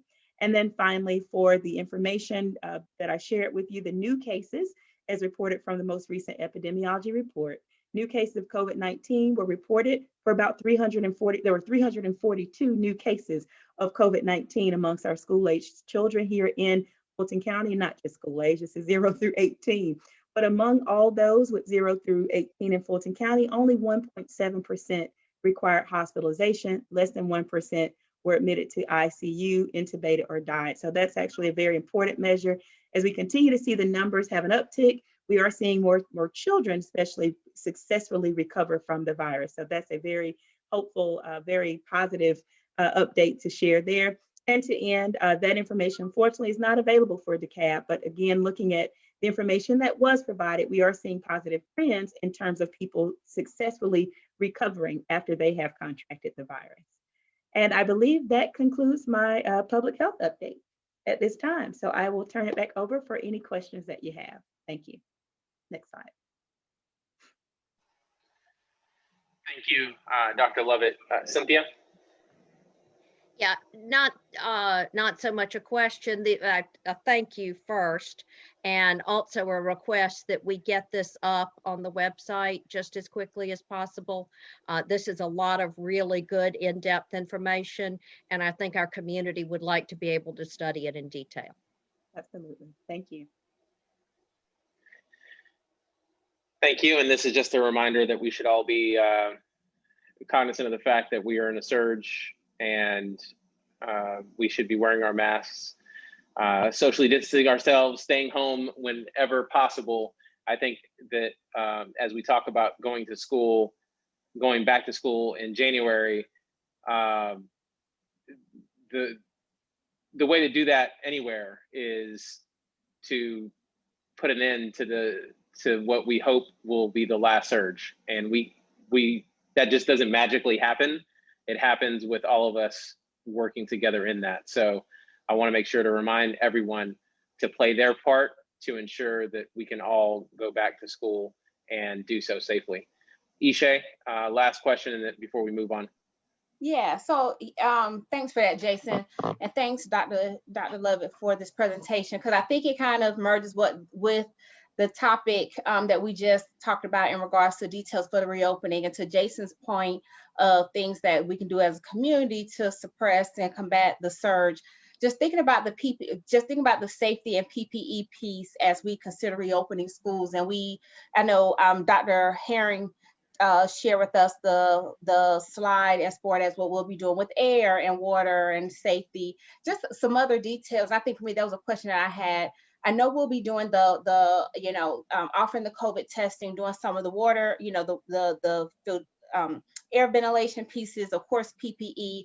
Didn't see any mentioning in regards to, and I know this probably is there, just want to have an explicit in regards to like temperature checks, the use of our nurses and, and our essential workers and that health space, just thinking about those precautionary pieces of it and kind of seeing if we can get some details as we've been, we spent the last, hour and a half or so talking about our reopening plan, but definitely appreciate the detail of this data as it impact both Fulton and DeKalb. So you're absolutely right. When we talk about the health and safety protocols that we have in place, that certainly includes one very critical measure, which is health screenings. So as a part of our return to in-person learning, we will be doing a twofold health screening. One is in partnership with our parents, which is where we're asking parents to make sure that prior to sending students in every day that they're doing a form of self-screening. And that's where we're looking for, are there any symptoms that you've seen? Has your child had a recent runny nose or sore throat or upset stomach or exposure and things of that nature? In addition to that, once students are reporting in an in-person environment, we are doing temperature scans And we believe that combining the two, and this is something that working very closely with our healthcare advisors has been recommended, combining the two gives us an opportunity to really track and trace and hopefully mitigate spread of the virus within our schools. So that's a very important piece. In addition to that, our nurses are also providing kind of supervision, if you will, to something we've called our care rooms. In the event that we have children or even staff persons who are there in the school and they become ill, or either when in the screening process, we do the scan, they have really high temperatures, we're going to work to make sure that they are safely isolated before they are moving to a general, environment with everyone else. In other words, if there's a child, for instance, our nurses will be working with the care room supervisors to ensure that the parent is coming to safely transport the child home. We've even instituted something called sick buses. In the event that we have to do some transportation, we're prepared to do that as well. So the nurses will be doing both of those things. Of course, our ongoing efforts within our school to make sure that we're reinforcing the importance of things like hand hygiene, without going too deep into any of that. But that we have outfitted our classrooms with disinfectant, additional sanitizers. We even have portable sinks now that were donated to the district as well. So all of those measures, when you put that together from a health and safety perspective, those are all additional things that we're ensuring are in place so that we can safely reopen our schools in January. And our nurses are certainly our on-site healthcare workers, and they are leading and advising in those efforts, as well as the proper use of PPE and all of those things. Great, thank you so much. I appreciate that. My pleasure. All right, thank you so much, Dr. Lovett. Next up, we have Larry Huskins. Mr. Chair, you see the presentation. And Larry, if you can, we can barely hear you. So if you can speak into the mic.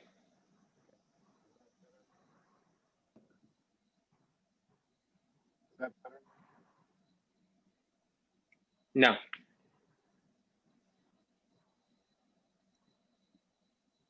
about now? You still sound a little far. If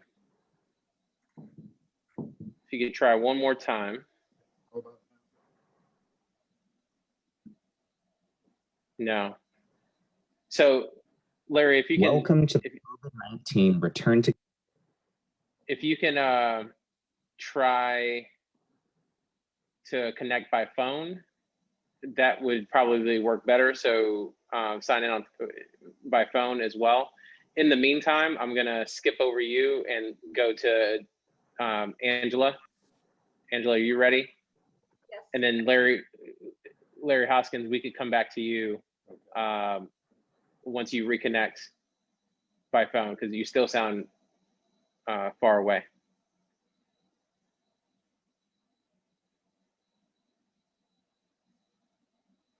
Good afternoon, Board Chair Estevez, and to the members of the Board of Education. Thank you for the opportunity to give you an update regarding the charter system operating model and our renewal process for this school year. Next slide, please.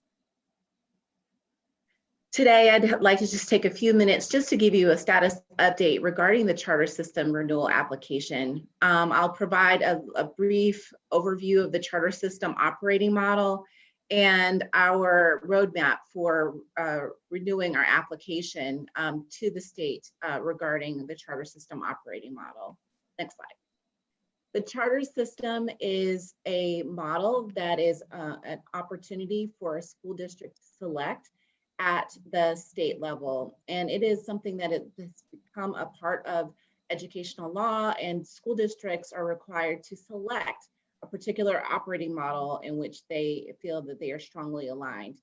For Atlanta Public Schools, we selected the charter system back in 2015, and with it comes a couple of core ideas. One, a commitment to innovation and changing the district culture. Another includes innovation and district flexibility from state law and policy, flexibility and freedom around accountability, and there is also accountability goals and a contract that comes along with it. And then there's the required distribution of autonomy at the local school level. Next slide, please. This slide highlights just what flexibility is. It is the freedom granted to charter systems that allows them to waive most of the OCGA, Title 20, and State Board of Education rules/guidelines. It's intended to be used in designing and implementing innovations that will advance student achievement and support the school district improvement plan and school district strategic plan. Next slide, please.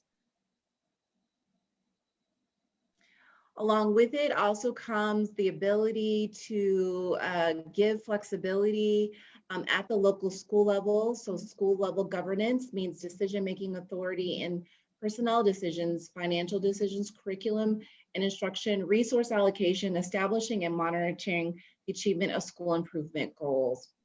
And in the law, it states the input of LSGTs or local school governing teams. We in Atlanta School District call this our GO teams or governing teams.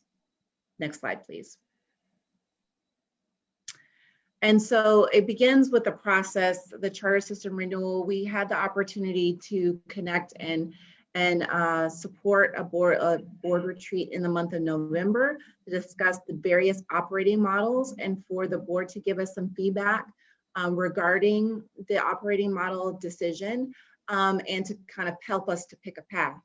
Also, the administration has also been engaging in discussions and conversations regarding the operating model.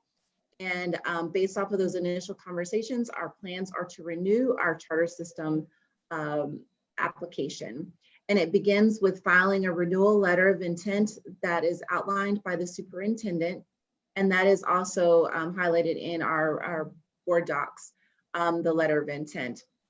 And then the other process includes completing the charter system renewal application, looking at both innovative features, our academic accountability, the local school governance implementation process, as well as how we use our charter supplement to help support and fund different initiatives within the school district.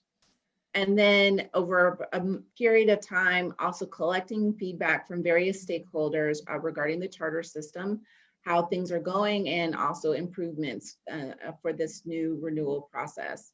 And then finally, we would submit the our intended charter system application recommendation. We would bring that before the board, and then you all would have a chance to review that and review it. And then if okay, you would approve it, and then we would submit it to the state, Georgia DOE, for their consideration and approval. Next slide, please. Outlined on this slide, as well as a couple of the preceding slides, are some of the renewal timeline and activities, and the timeframes, the activities, kind of the teams that are responsible for that. We want to make sure that we are engaging in conversation with a number of stakeholders across the system. And so outlined on this slide, as well as the preceding slides, you'll see some of the activities where we want to engage in discussion regarding our renewal. Next slide. And then with this process, we would go through the month of March, and then the intent would be to try to get something to the Georgia DOE to submit our documents to them sometime in either March or April, so that that process can be completed before our timeline is up. Our renewal time, everything needs to be submitted so that they can review it and approve it by May. Next slide, please. And then outlined here, you can see some of the renewal stakeholder engagement activities that we would like to do. Like I said before, we had the opportunity to participate and provide information during a board retreat in the month of November. We're engaging in conversations with the senior cabinet as well as senior leaders and administrators. We are also just begun the conversation again with school principals, our GO teams, our cluster advisory team members. And then in the month of this month, we plan also to engage our district executive committee. And then we plan on engaging the community in January, February, and March, along with our employees as well. Next slide, please. The important foundation for the charter system renewal is the new 2020-2025 strategic plan. Next slide. We'll be taking the information from that strategic plan to help align and create the foundation for our renewal application. Next slide. One of the things that's core to the new strategic plan is the idea of equity. Equity is at the forefront of the strategic plan. It's included in the revised mission statement, as well as our equity statements and commitments, as well as you can see it throughout a number of our priorities and objectives, as well as goals. Next slide, please. So that you can anticipate that this new charter system renewal application will include equity, and it will be deeply embedded into the application process, and it will be aligned to the new strategic plan. Next slide, please. And so outlined on this slide, you can see the charter system contract. We have to outline a number of different essential features within the APS charter system contract and application, and these were the big seven innovative features that were featured in the Atlanta Public Schools charter system contract. We plan on building upon these essential or innovative features in this next round, and you'll start to see even deeper and tighter connections, specifically around equity, as well as the district strategic plan. Next slide, please. And so these are some of the questions that we are engaging in discussions with in our engagement sessions with the various stakeholder groups. And we are looking at both the innovative features, we're looking at our local school governance teams and making improvements upon where we stand right now. We're looking at our charter supplemental uses and how we want to continue to support different initiatives, as well as academic accountability. Next slide, please.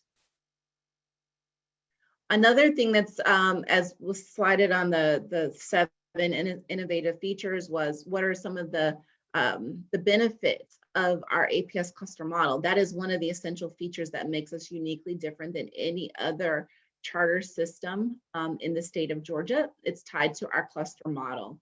And some of the conversations and some of the things that we've been discussing with our cluster advisory team, as well as other stakeholders, are just benefits of our APS cluster model and how can we make it stronger. Next slide, please.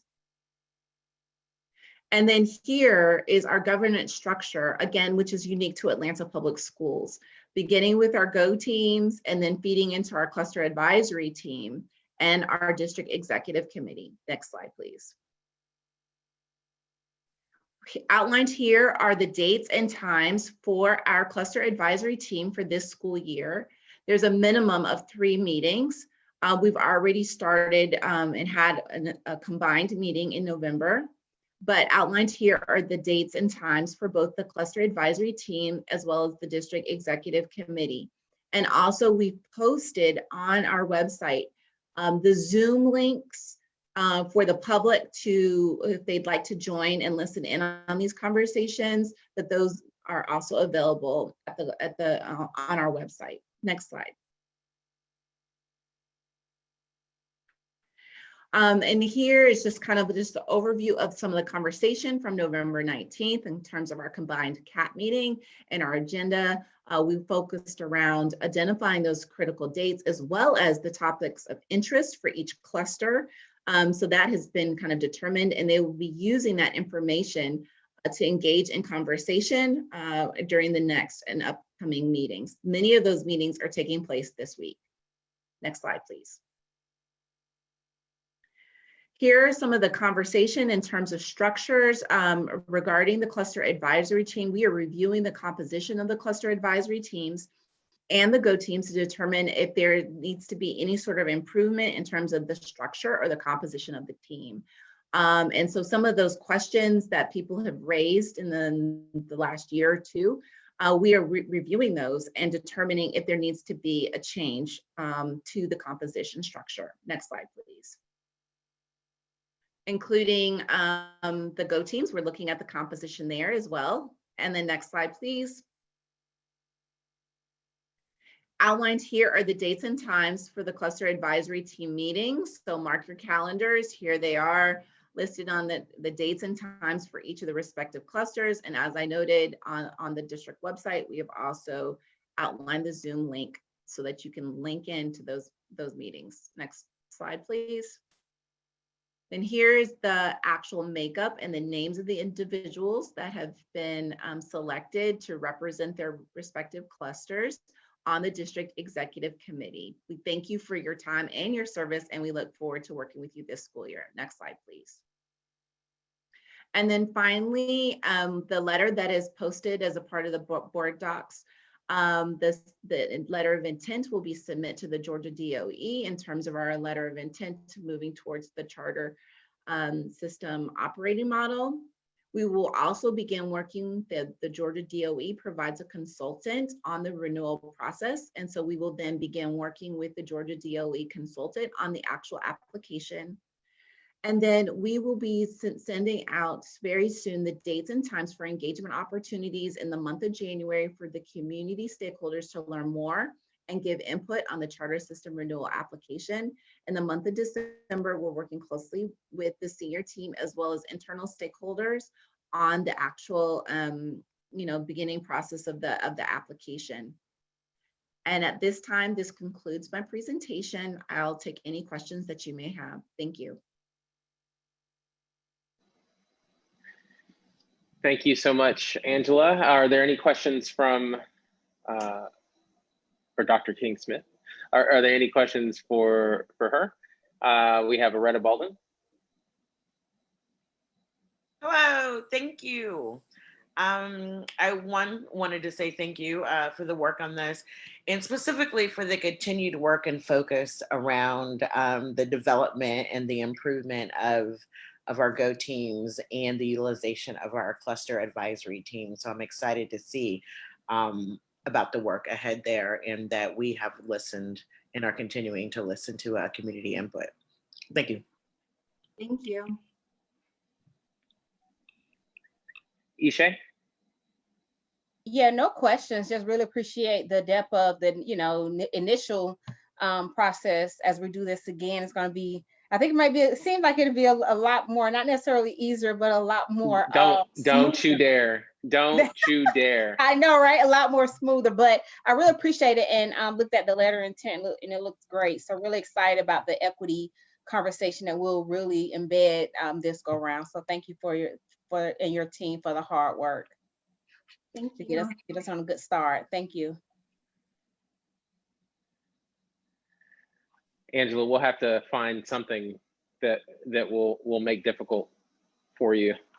Don't you worry. I'm good right now. I'm so good. All right. Any other questions? Angela, as you know from the strategic planning process, you got to take these presentations as a win and just walk away quietly. So I'll let you do that.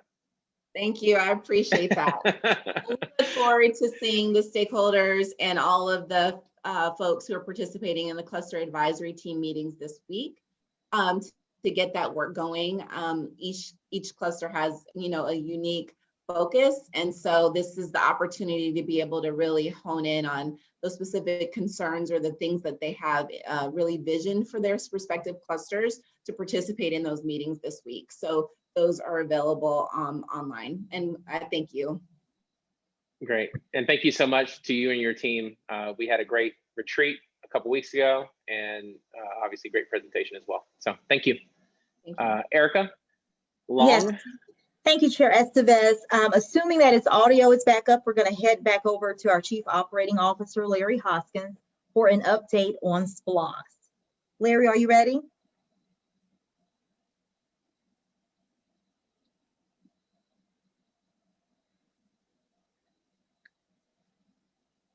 You're on mute. Right. I was going to say, Larry, you have to take your phone off mute.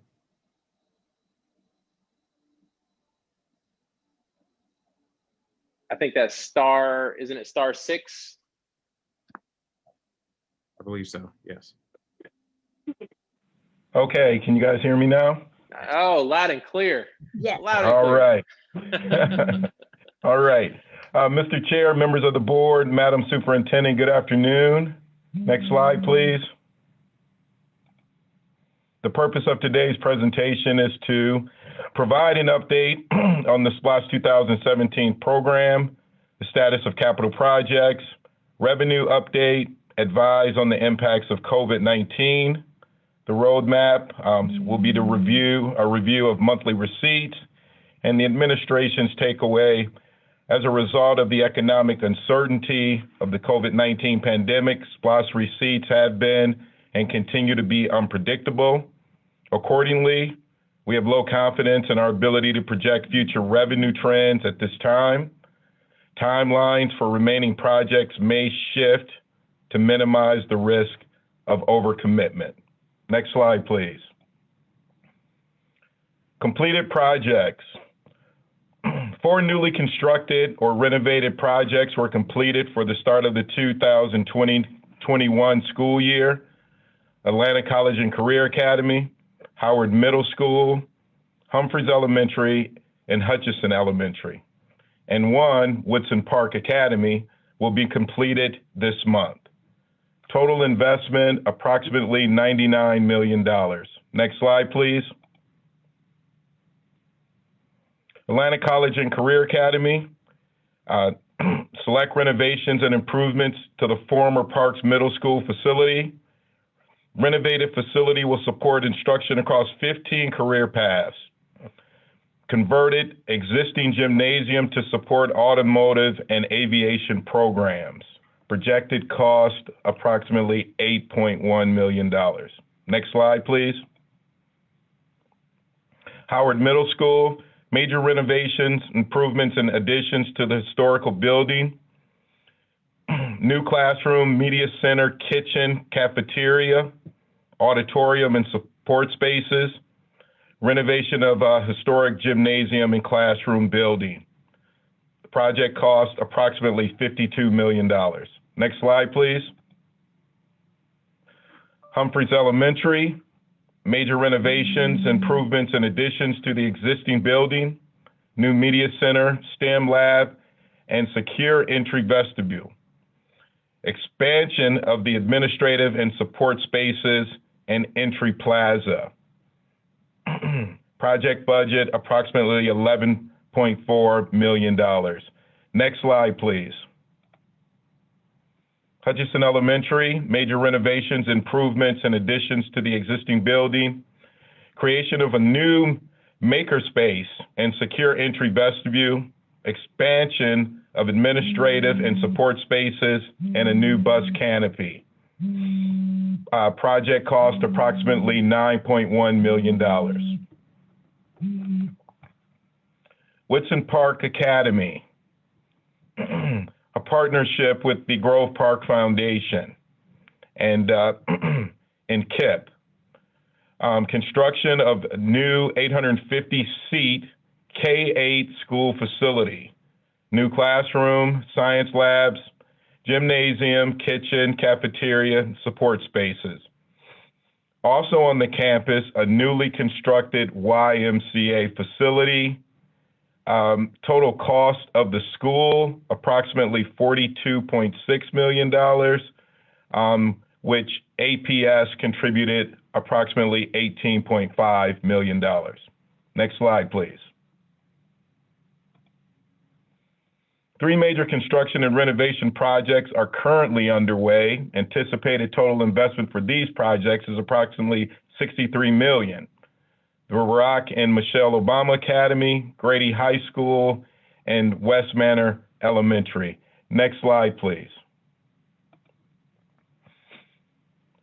Few details about these 3 schools. Obama Academy. The renovations will include major renovations and improvements and additions to the existing building, construction of a new gymnasium, and creation of a new media center and secure entry vestibule, expansion of administrative and support spaces, and a new entry feature. Projected cost of this project is approximately $11.8 million. Projected completion, December of 2021. Next slide, please. Grady High School will include construction of new classroom building with media center and CTAE spaces, select renovations and improvements in the existing building, and expanded administrative and support spaces with a new entry plaza. The project budget is approximately $39 million. Anticipated completion July of 2021. Next slide, please. And finally, West Manor, major renovations, improvements in addition to the existing building, construction of new gymnasium, and creation of a new media center and secure entry vestibule. Expansion of administrative spaces and support spaces, projected cost $11.8 million as well. Completion projected at December of 2021. And finally, Morningside Elementary renovation project is currently in design. The renovation is anticipated to be completed in July of 22.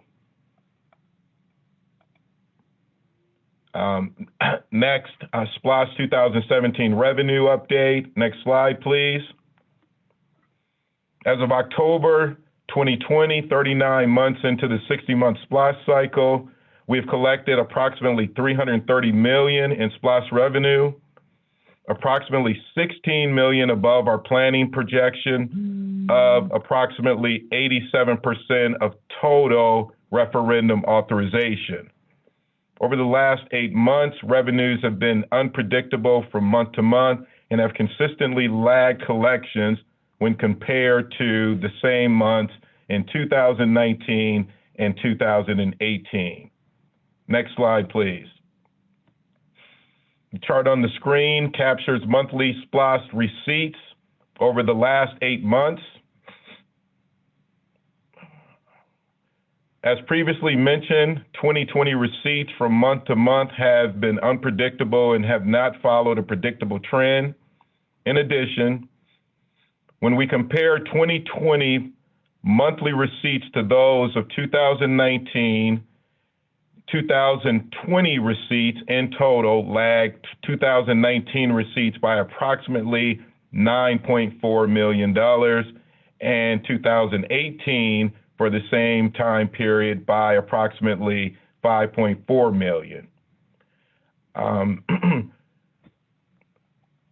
We will proceed with caution in an effort to avoid overcommitments. Next slide, please. Next is a summary of proposed adjustments we are requesting the board approve in today's board agenda item 8.03. Interfund transfers, approximately $4.6 million from infrastructure and systems, $2.1 million of the $4.6 million to construction and renovation, and the remaining $2.5 million to program management. Program management includes expenses such as third-party construction project managers, supplemental services, estimators, constructability reviews, traffic engineering studies, and portions of APS capital project staff salaries. Next slide. Details regarding construction and renovation adjustments. The largest project adjustment is to the Beecher Hills project. The original construction and renovation project budget for Beecher was approximately $6.6 million. Once we got into the design of the project, we realized more needed to be done at Beecher than originally anticipated. On May 7, 2018, the board approved an action item 8.01, construction management contract with Carroll Daniel Construction for approximately $8.5 million. The remaining adjustments are relatively small adjustments, balances from completed projects redirected to other projects. Next slide, please. Mr. Chair, this concludes my update. May I answer any questions? Thank you so much, Larry. Questions from the board. Let's see. We have Nancy. Yeah, thanks, Larry. I appreciate it. One question, and maybe Lisa Bracken needs to chime in, I'm not sure, but how does online purchase, I know I've asked this before, but online purchasing versus, in-store purchasing affected? And can we tell the difference? And are we sure we're collecting it if we should be online now? Online purchases are subject to SPLOST or collections. I did read maybe about a year ago that since it's relatively new, or at least the volume, that they don't believe they're collecting all that they should be collecting, but it is much better. And we are certainly looking forward come January when we receive December receipts, possibly seeing even much more of an increase with respect to revenues. January collections typically, as it relates to SPLOST, obviously the month after Christmas, we generally see a strong uptick in receipts. So who's responsible for auditing that? Is that something the state is? And do you know? I believe, and I'm guessing it would be the State Office of Revenue. Okay. I mean, it just seems like that's the new way of shopping now that we're in a pandemic, and it probably will continue. I mean, even for groceries and other things. So I would think we need to maybe figure out how we can, find out how it's being audited, and or whatever we need to do. I don't know what that is. You guys are the experts. Thanks. Thank you. And we will look into that. Leslie?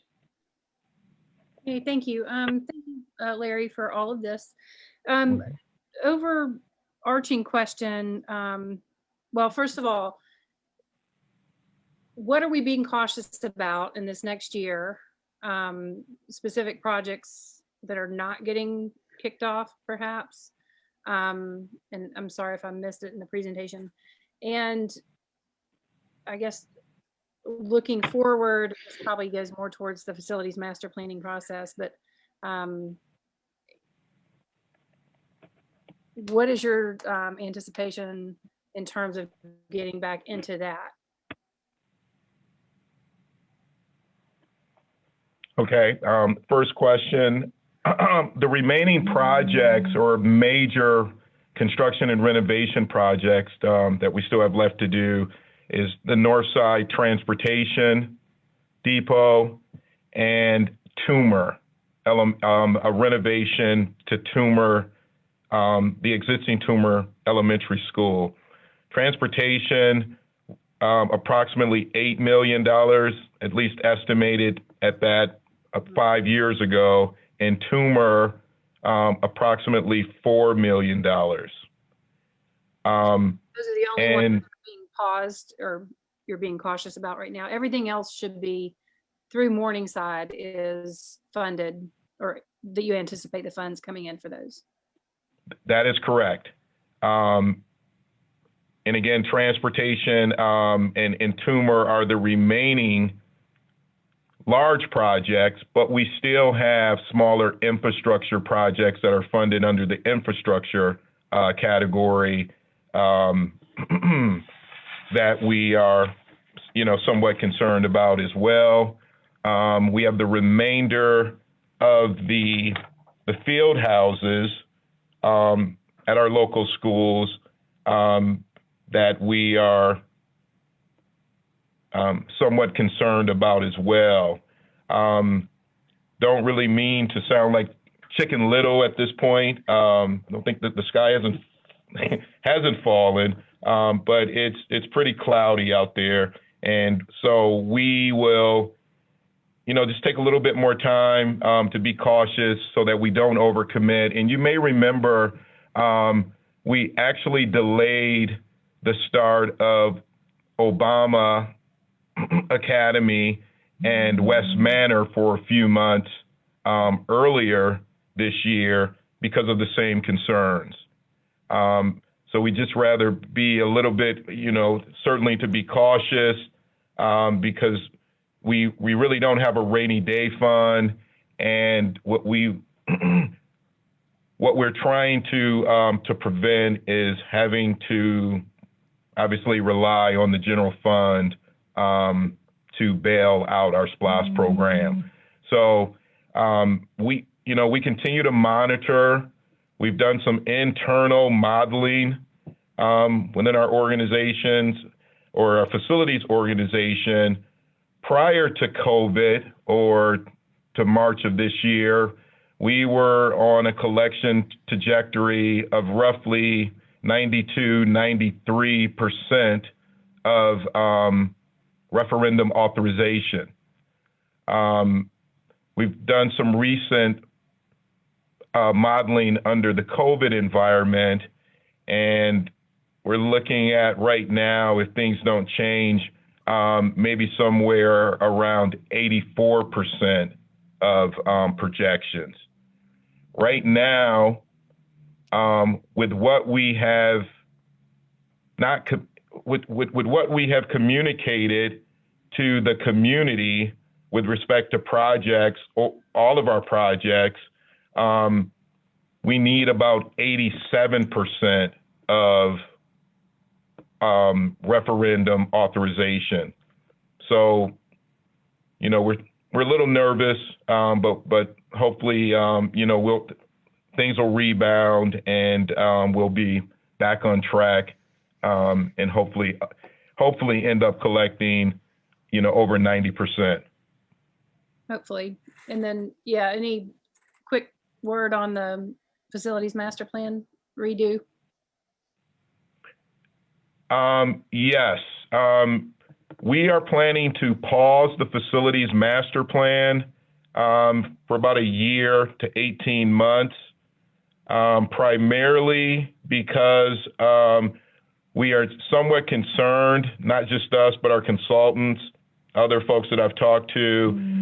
We're extremely concerned about whether the projections that the Atlanta Regional Commission and the city of Atlanta came out with prior to COVID with respect to the metro and the city of Atlanta growth projections. We are now kind of wondering if in fact the region will experience the same growth projected prior to COVID, post-COVID.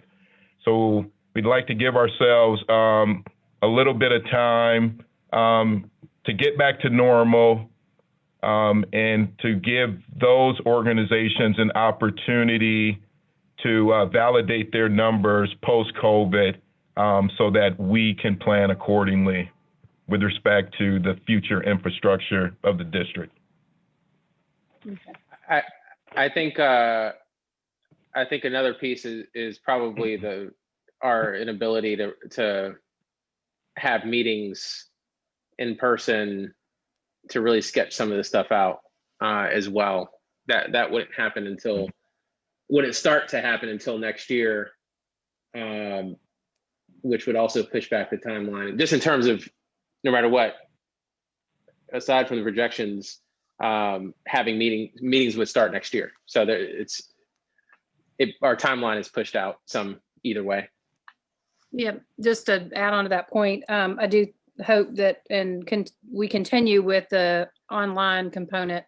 There does seem to be in every other group I'm in greater participation in many senses with the Zoom. So when we go back to those community meetings, I hope we will continue with that. And I do just, sorry, putting this here because we're on the subject, making sure that we do address the some of our buildings, unused facilities that are not of need, that we may be able to leapfrog that conversation a little bit. Anyway, thank you. Nancy, did you have another question? No, I just didn't put my hand down to see if you were. Oh, I'm paying attention. I am paying attention. Anyone else with questions for Larry? Larry, shout out to you and your team. Those pictures of what y'all are doing and to some of these facilities are amazing. Our kids are going to schools in new state-of-the-art facilities and very much welcoming and conducive to learning. So really do appreciate the work y'all are doing to build new schools and renovate the schools that our students are in. Thank you, Mr. Chair. All right, with that, Erica. Yes, for our next presentation, I am pleased to bring forward our new Chief Equity and Social Justice Officer, Tahita Baker-Jones. In just a short time, Ms. Baker-Jones has put forth a vision in which every student in APS thrives, not by accident, but by design. As part of that design, she has developed an aggressive and promising 90-day plan, which includes laying the groundwork for a center of equity and social justice. This plan also involves working with every segment of the APS family and community, especially our students, whose voices are too often absent in this work. For today, I wanted to highlight that aspect of her plan, putting students and their identities and senses of agency at the center of the equity effort. Ms. Baker-Jones, you're welcome to share your presentation at this time. Thank you, Erica, for that kind introduction, and good afternoon, Chair Estevez and members of the Atlanta Board of Education. And thank you for the opportunity to present to you today. As our newly appointed Chief Equity and Social Justice Officer, I could not be prouder to lead our work to remedy opportunity and learning gaps and to create a barrier-free environment, which will enable all of our students to graduate ready for college, career, and life. As Ms. Long explained, we have begun work on an aggressive strategy that includes foundational work on the Center for Equity and Social Justice. As stated in our 5-year strategic plan, the aim of equity is to provide students with additional and differentiated resources based on their educational needs. And to keep equity at the forefront will take all of us, our educators, board members, staff, families, and community members. But we can never forget it must also involve our students. So for today's presentation, I would like to focus on that key objective, which is to fully and authentically put our students and their unique identities, voice, and sense of agency at the center of our equity strategy. This summer, Kaylee Spivey, a senior at North Atlanta High School, Allison Hunter, a junior at South Atlanta, and Tyrese Miller, a senior at South Atlanta, interned at CLL. And I had the pleasure of meeting this inspiring triad and spending my past 30 days with them coordinating today's presentation. And I am honored to introduce their student-produced film, United, A Voice for the Voiceless, which explores the equity work before us through the lens of our students. The film will also run on our station, Channel 22, for the remainder of the year. So let's play the film.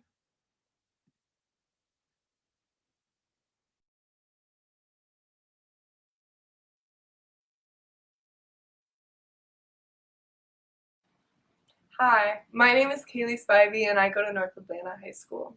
Hi, my name is Allison Hunter and I go to South Atlanta High School. Hi, my name is Tyrese Miller and I go to South Atlanta High School.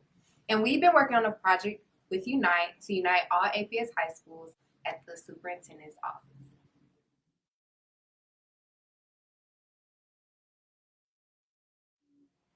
Kaylee, Tyrese, and I met through a program called Unite, in which our original agenda was to actually unite the North Atlanta and South Atlanta schools. One morning at APS, we were able to see both North and South Atlanta students in one environment where we were able to discuss things that affected each student. We met through unity. Why can't we spread our unity throughout APS?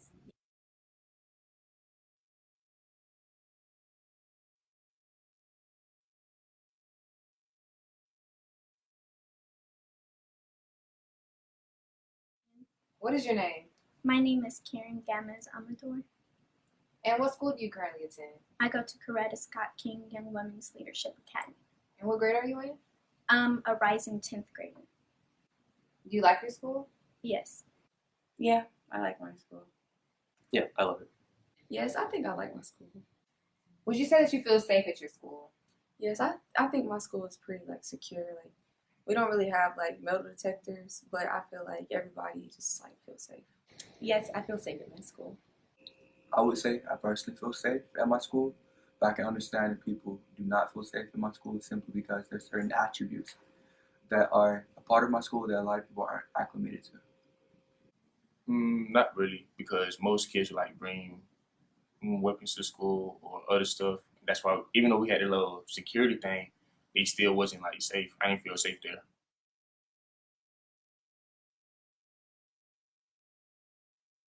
Well, physically, North Atlanta is way bigger than South Atlanta, but I'm sure it's purpose behind that, such as them having almost double the amount of students as we have. They're not that different. Their school is bigger, but ours is smaller, but I think they're pretty much the same. Well, North Atlanta looks like a college campus, like it's a whole lake. And then KIPP, well, our school's being remodeled right now, but even after like the renovations and stuff, it's not gonna look anything like. I feel like KIPP looks like a middle school kind of. I would say that Maynard is like in the middle of what North Atlanta and Grady look like compared to what South Atlanta looks like. Maynard is in like the middle of Grant Park, so we have things around us, and our school doesn't look bad. But Grady and North Atlanta, their schools look they look a lot more modern than how Maynard looks or how South Atlanta looks.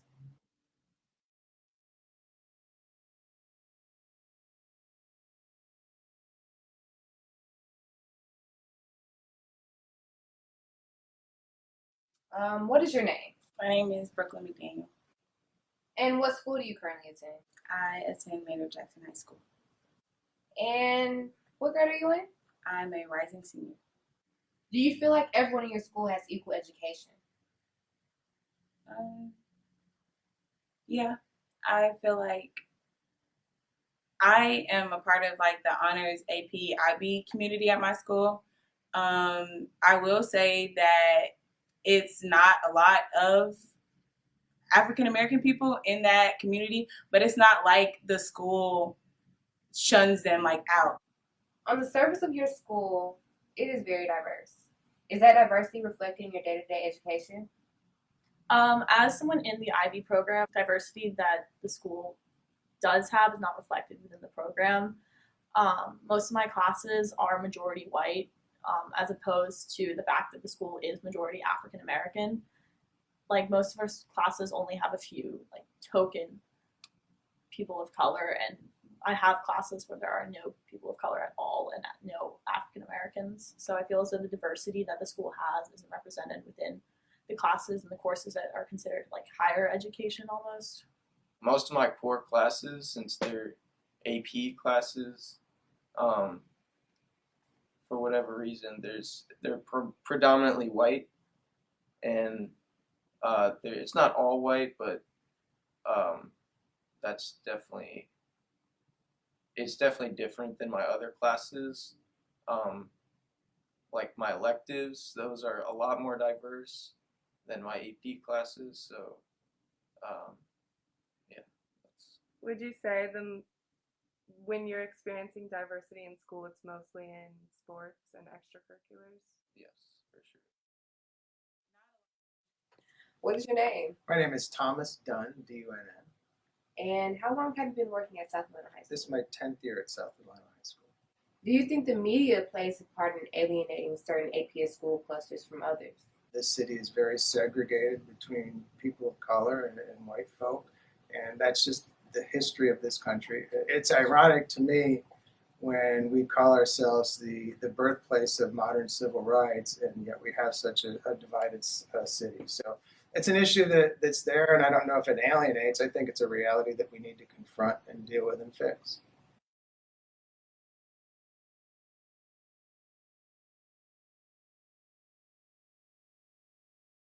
That's a really good question. I couldn't tell you. I only know a few. It's probably like 10, I think. Do you name them? Darrell, Washington, Grady, Mays. Grady, North Atlanta. I'm just blanking. Kip, South Atlanta, North Atlanta, Maynard, King's not Washington, Doug, Best, CSK,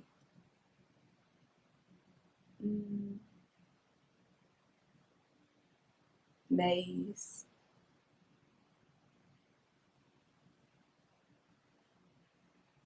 Carver, early college and STEAM. I think that's all. Do you feel as if in your school you are afforded the same opportunities as other Atlanta public schools? I feel like there is a difference if you look at different opportunities that certain schools on different sides of the train track can get.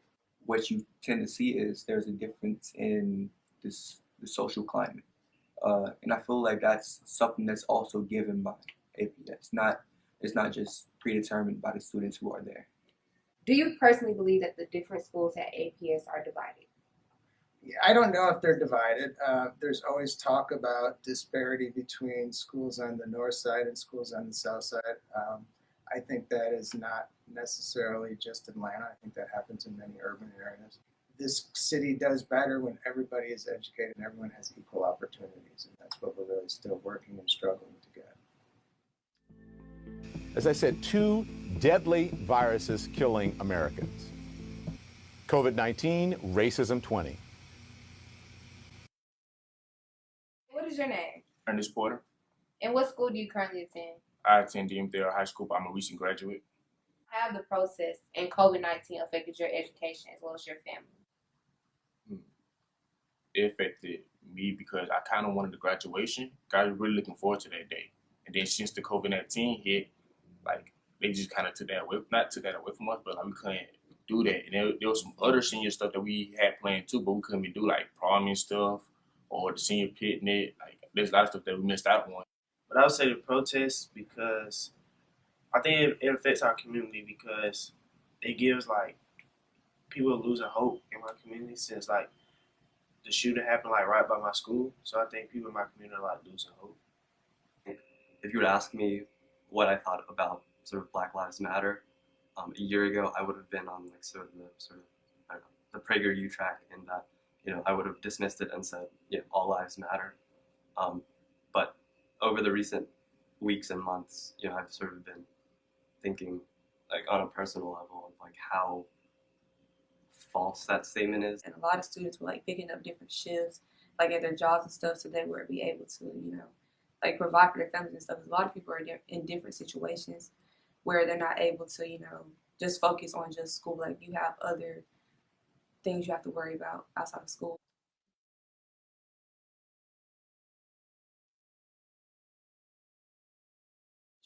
Some teachers don't really be there to teach sometimes. Some teachers really there to just collect a paycheck. And I feel like we need more teachers that's going to teach instead of just collecting paychecks. It is definitely important to start kids off younger though. Like, not just when it gets to high school, just giving them more while they're younger. What I would change is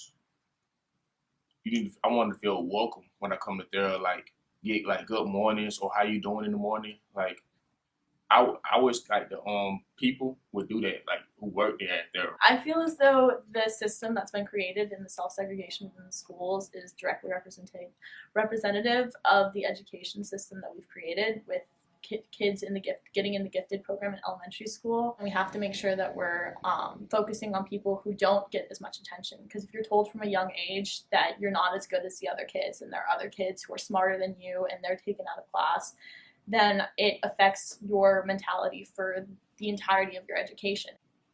I think it would help if we could get everyone to have access to tutors and extra help. More student involvement at the school. The way it's set up, like the way we have certain transitions, the way we treat our students in general, we treat them sometimes like inmates. And that's all a part of the public school to prison pipeline. Definitely our turnover rate. I think it's really hard to build relationships with teachers especially when they leave every year, or the amount, or at the multitude in which they leave every year. Building a bridge between the APS schools, like finding a way to sort of connect, people from North Atlanta to ACA to South Atlanta to Thorell to Grady, to build that connection of what it means to be an APS student.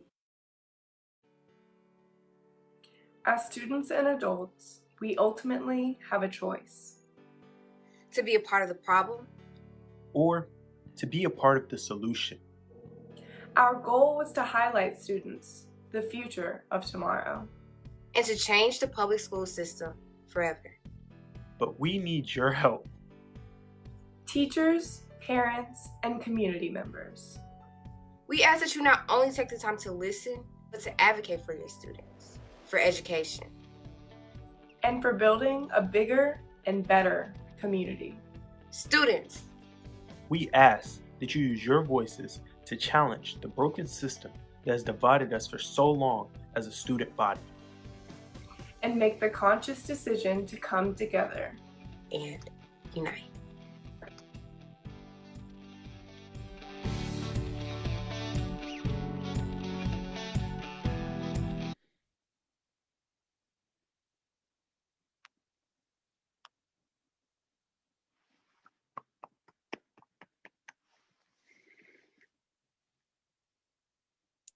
Great job, guys. That was amazing. That's amazing.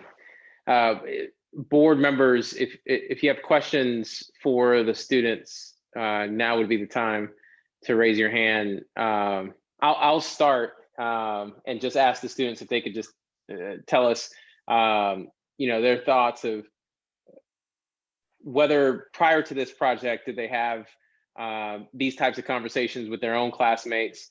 And if not, did they find this conversation helpful? And do you think every school, every class, every student needs to be having conversations like this in their respective schools?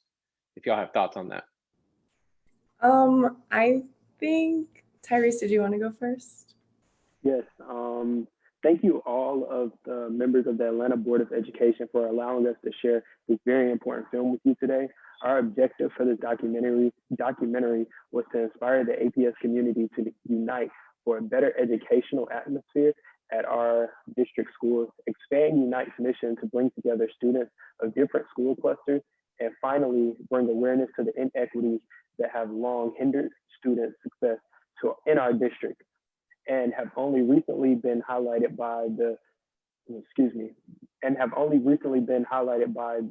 terminal effect of COVID-19. We hope you enjoyed our short film, and we are here to answer any questions you may have. Kaylee, you can continue. Yeah, and answering your question, I think we realized that we hadn't had these discussions previously with our classmates, and we thought we should do something about that because it's so often that we ignore the fact that we're not very connected within our district because we feel connected with our school. And I think it's really important for us to realize that we're not just a school, we're within the district, within a huge city in the South. And it's important to not think of only ourselves, but everyone who's along with us, like knowing them and realizing what South Atlanta students go through on a day-to-day basis compared with a North Atlanta student is vastly different. And I think it's really important to have these conversations. Allison, Tyrese, did you have anything to add to that?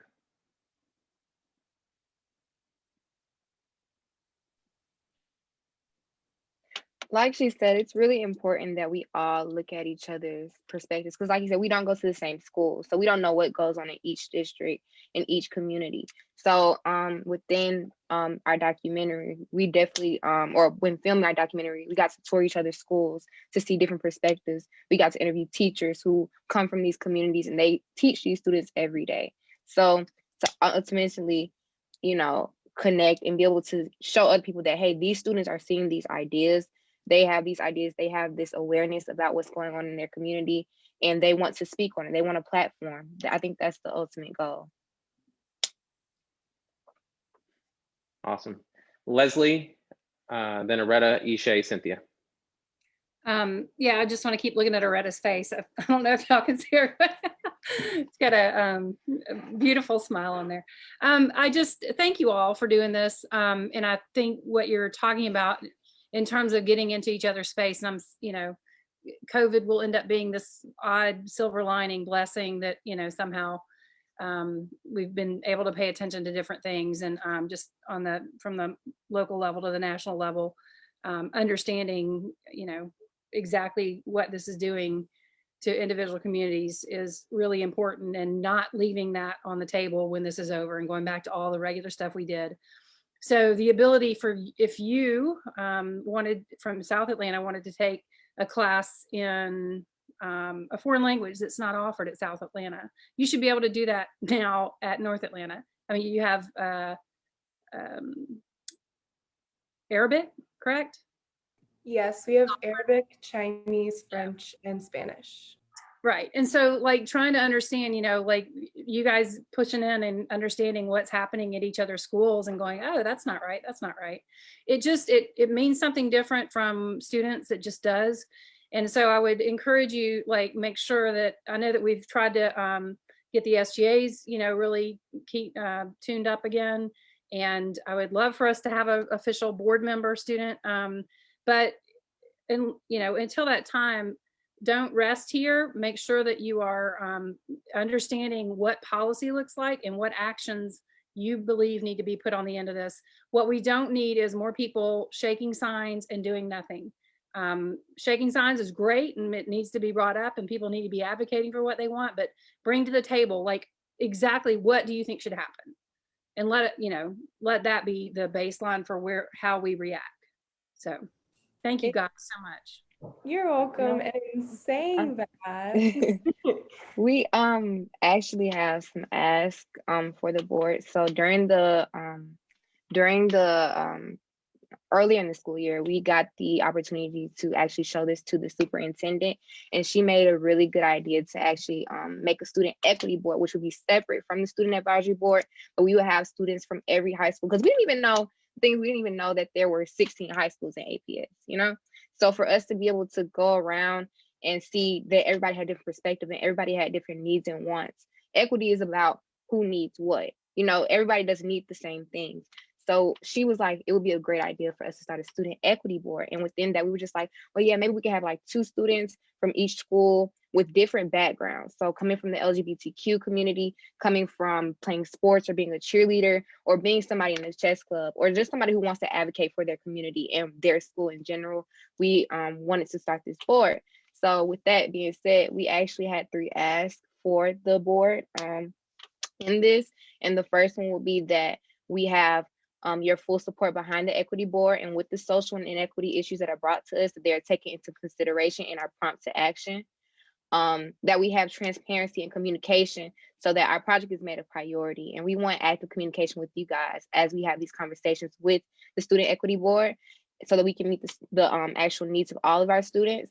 And I feel like the pandemic is a perfect opportunity to try and unify students as they become more familiar, well, for them to become more familiar with collaboration and the use of social media and online tools like Zoom. When we return to school physically, we want these students to look forward to this project, you know? And lastly, our third ask was that we have resources to do this, so that our students are effectively able to communicate within and have these conversations, and that we're able to, you know, actually prompt to action, like I said, that we can actually make a change in our school district and in our school board. Thank you, and I love it that you came with your asks, and those are all like completely rational. And I think making sure that you're coordinating with the SGAs so people aren't working in parallel tracks, that you're communicating with those. And I told Dr. Herring when she mentioned this presentation that I would love to drive the equity bus when it gets going, so everybody can tootle around town, and when COVID's over, and everybody can see how everybody else lives. So good work. Aretta? Thank you so much. Hi, y'all. Thank you so much for that work. I really wanted to say that first and foremost. It was clearly a lot of hard work, a lot of thought, and it really brought me so much joy. And I'm excited about where this is going, and you have my full support.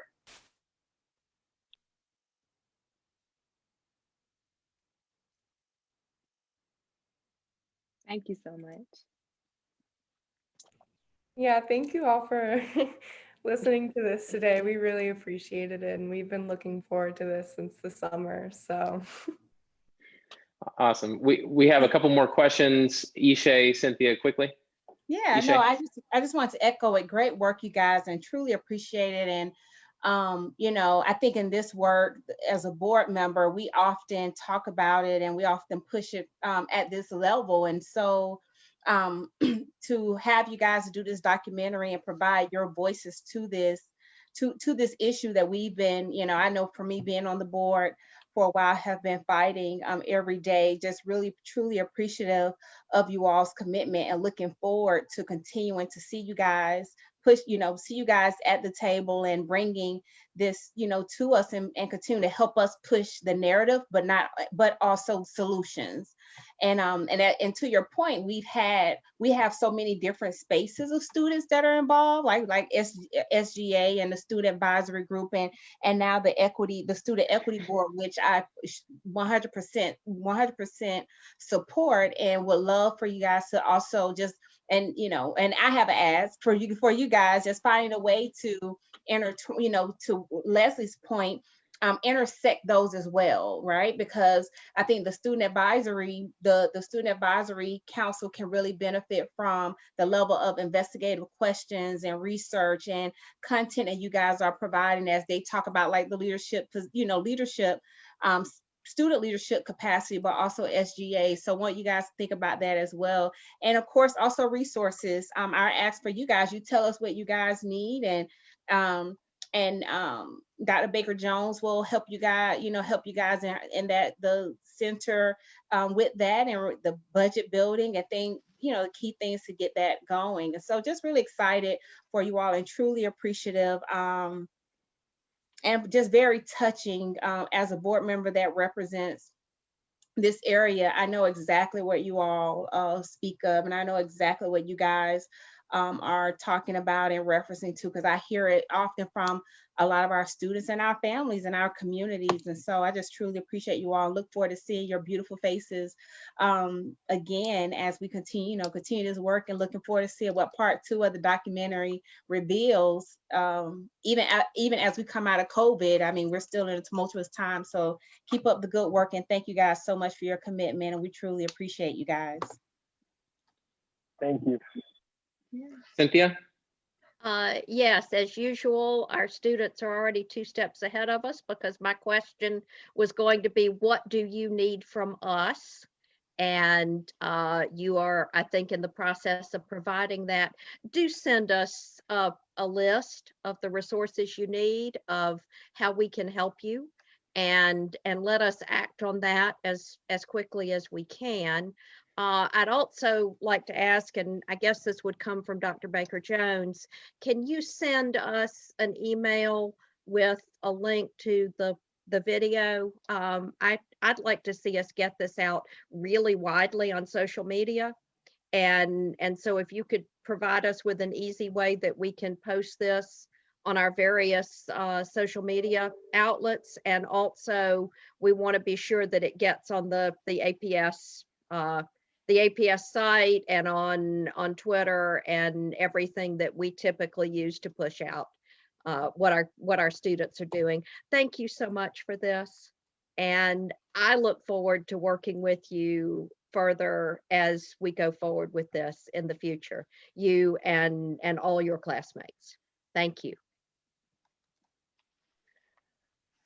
Thank you again on behalf of the board for y'all's time, and we look forward to continuing to engage with y'all and to talk about the equity advisory and to talk about this important work.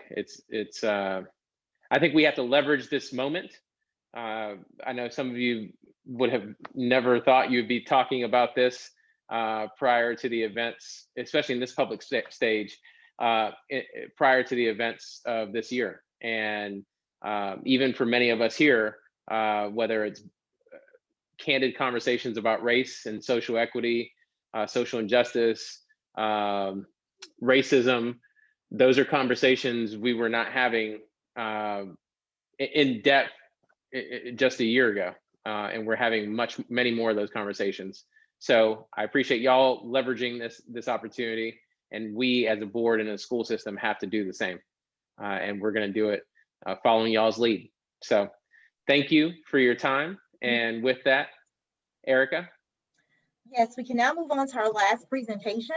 Chief Financial Officer Lisa Bracken will provide the board with a monthly financial update, including the Student Success Funding Formula.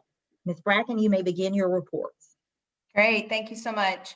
Good afternoon, Board Chair Estevez, members of the board. Today I'll be presenting 3 topics related to finance. Next slide.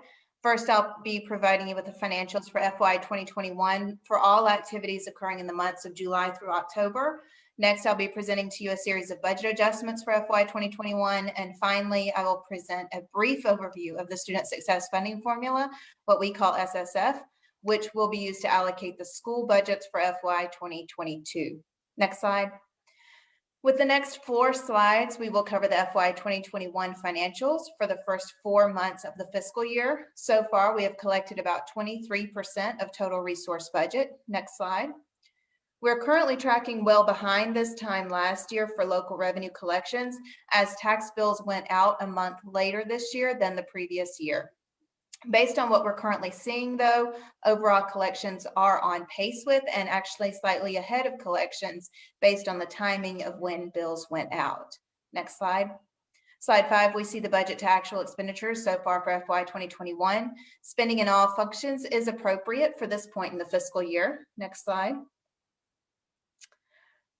We are currently, while slide 6 represents the current spending trend for FY 2021 against the FY 2020 trend, there are some fluctuations function by function. The overall spend is on pace with and slightly lagging the previous year spend.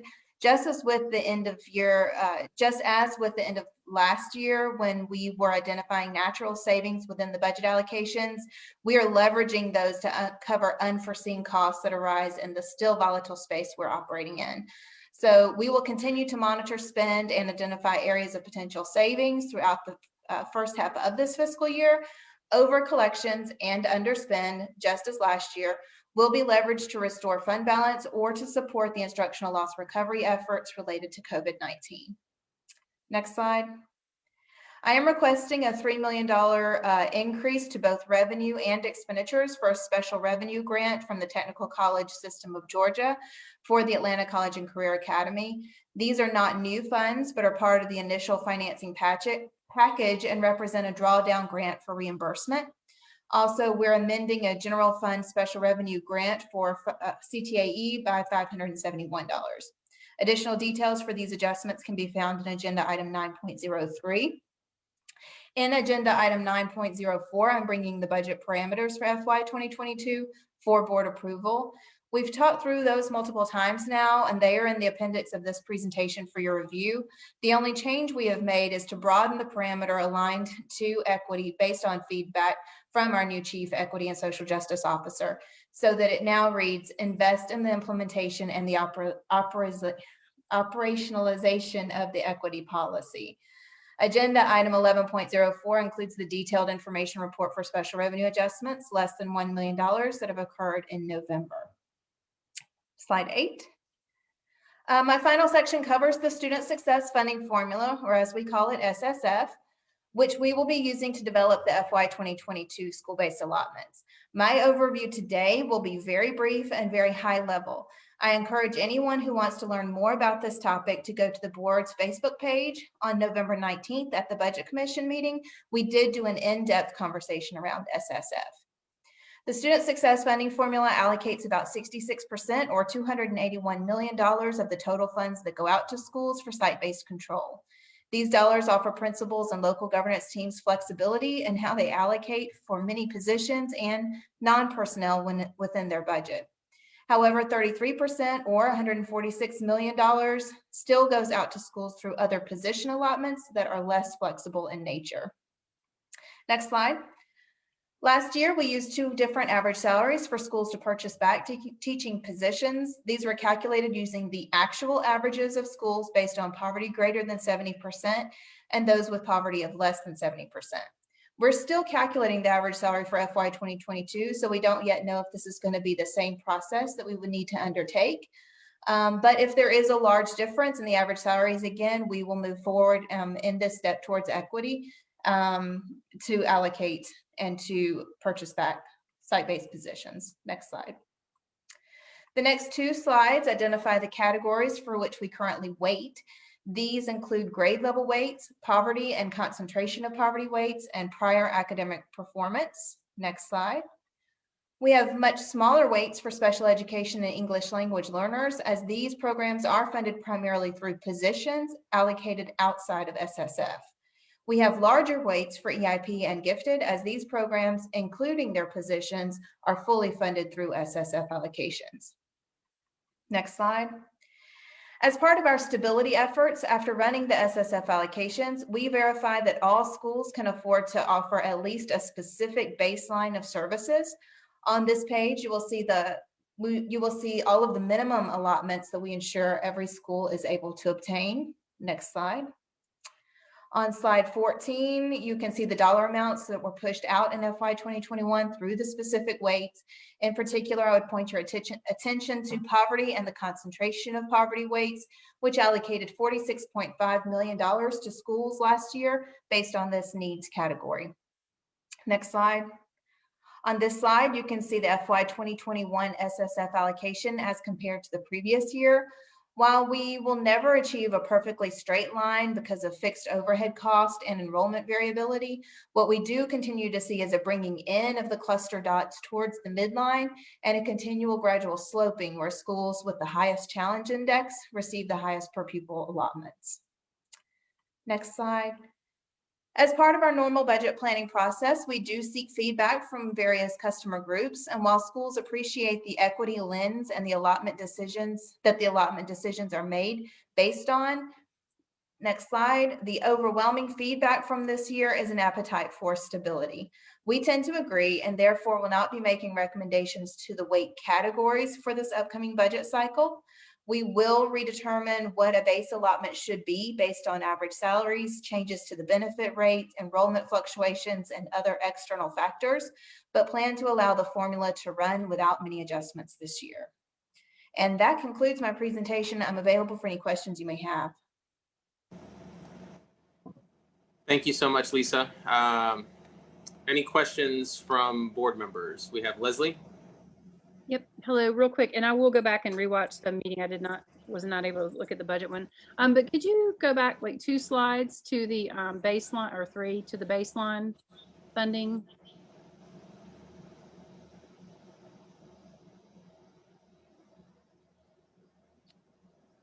So I think that went forward.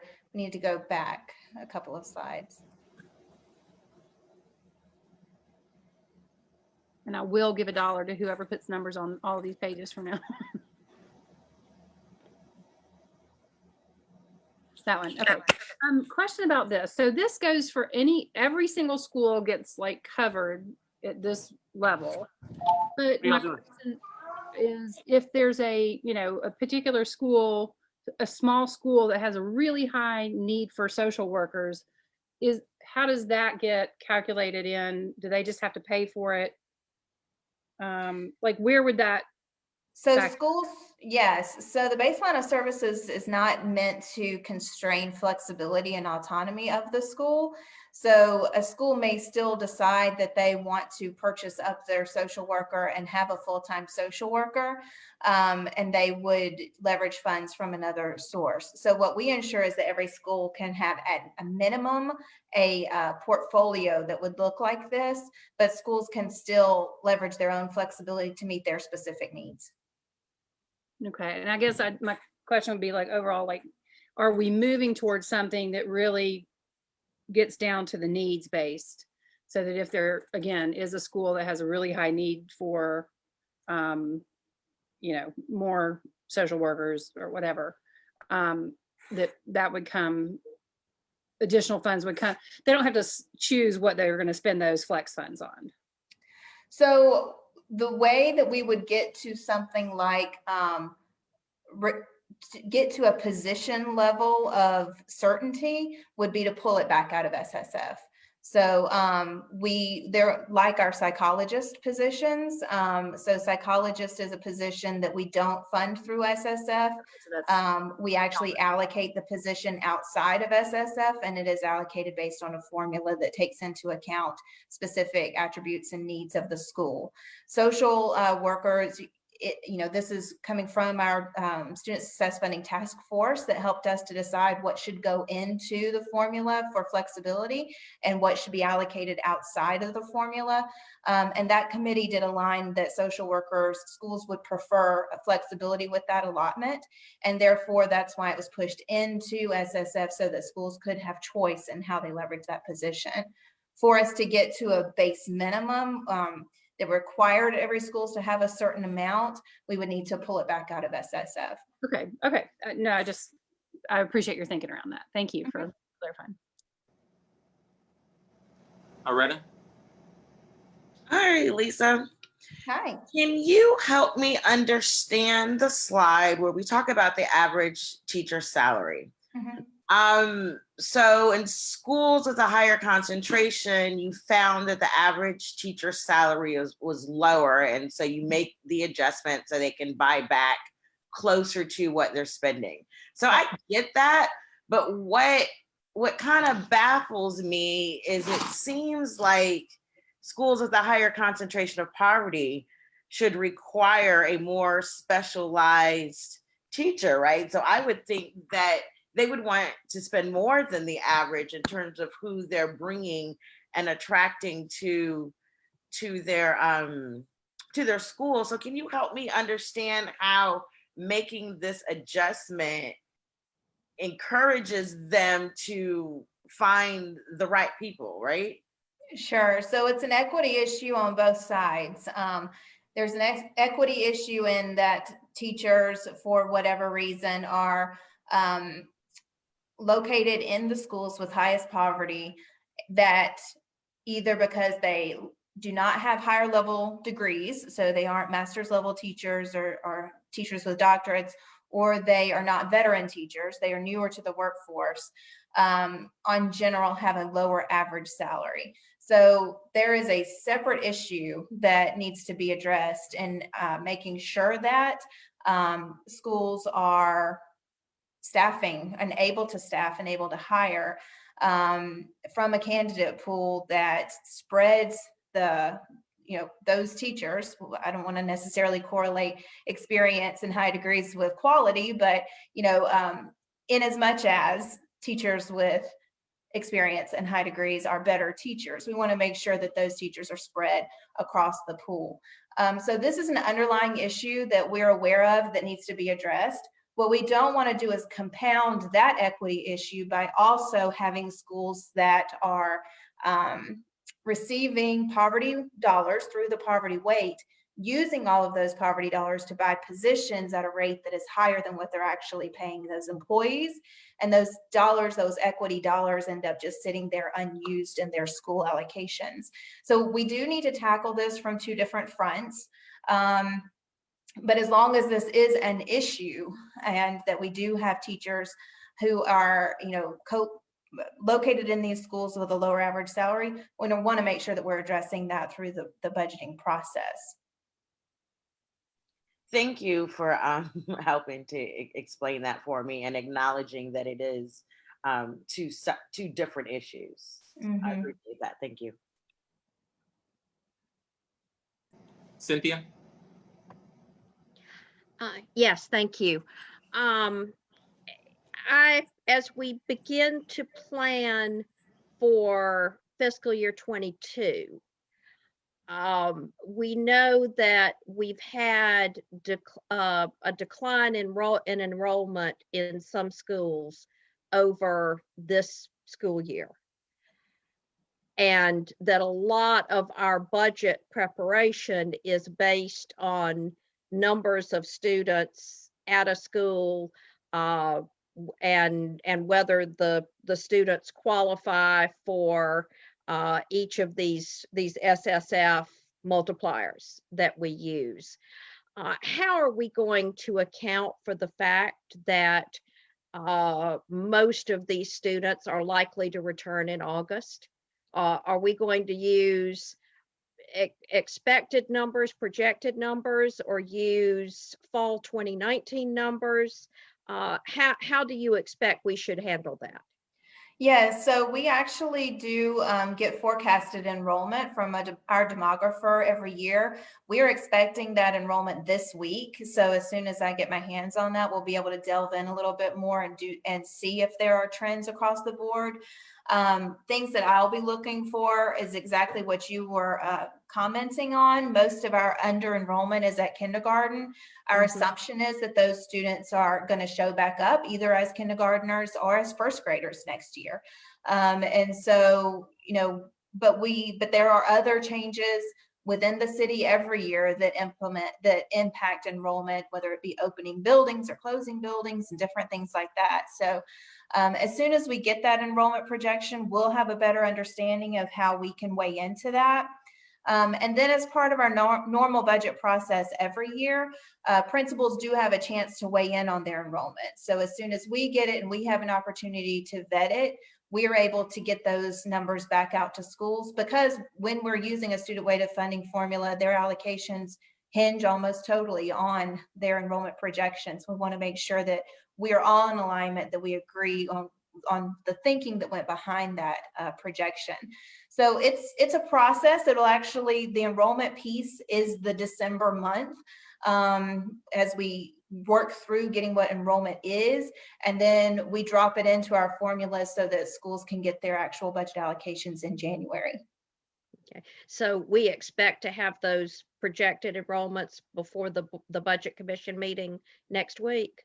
Hopefully, yeah, I'm supposed to get them sometime this week, and my team will need a little bit of a chance to go through and look at that and to compare it to trend and expected trend, and be able to dig in and ask some of the questions and outliers. So I don't know, just depending on when we get it this week, how prepared we'll be to speak to it at Budget Commission, but we'll have an idea by then. Okay, thank you. I'm glad to hear that. Erica? Good evening. Good evening, Lisa. I hope you can hear me. I can. Thank you. Okay. I just had a question, and I think this is something that I had raised a while back. But outside of SSF, do we do a budget assessment, like an equity assessment for our budget? And when I say equity assessment, it's assessing the budget where more needs are being met in line with our equity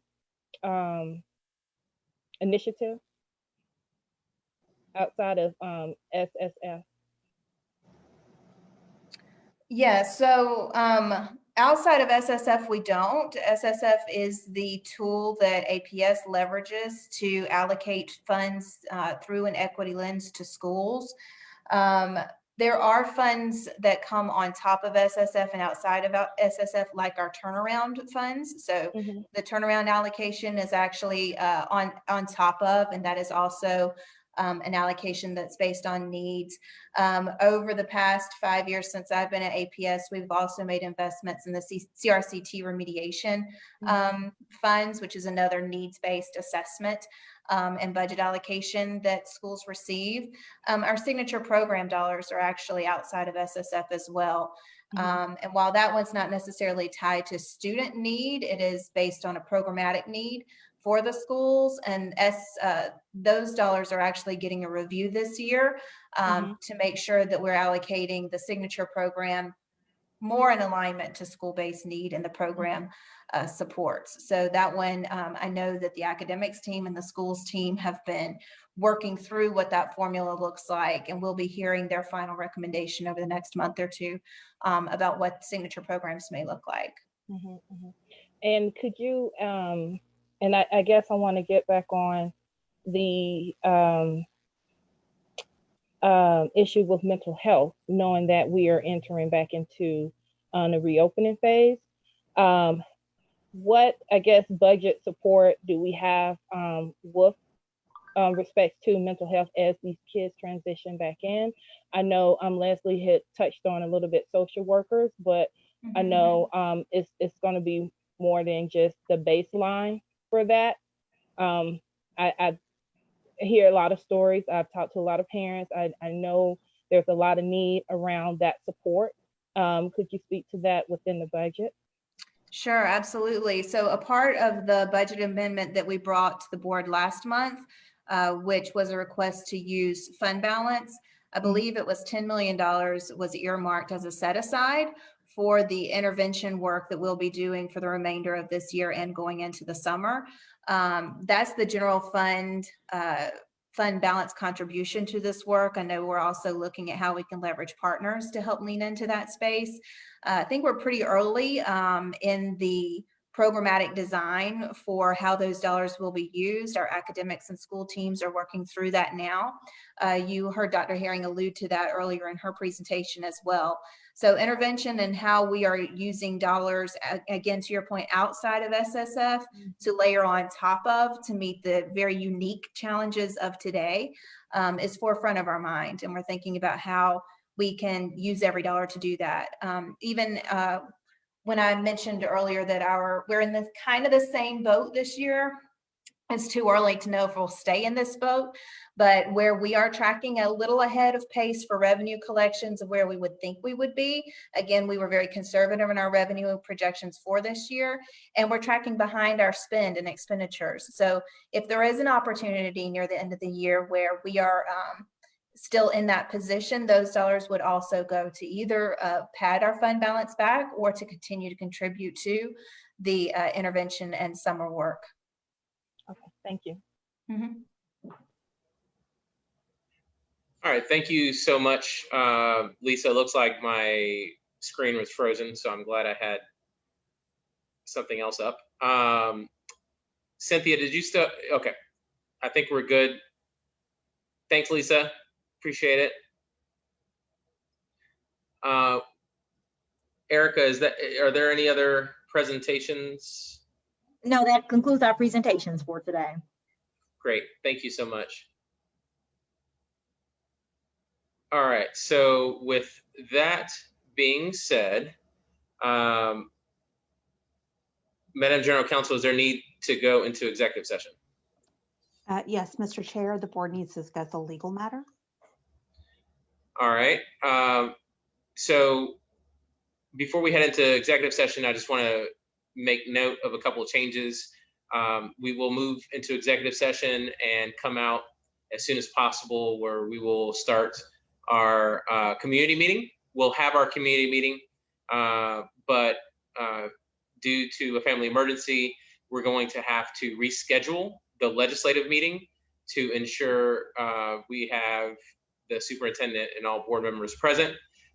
So we're gonna reschedule the legislative meeting for another day.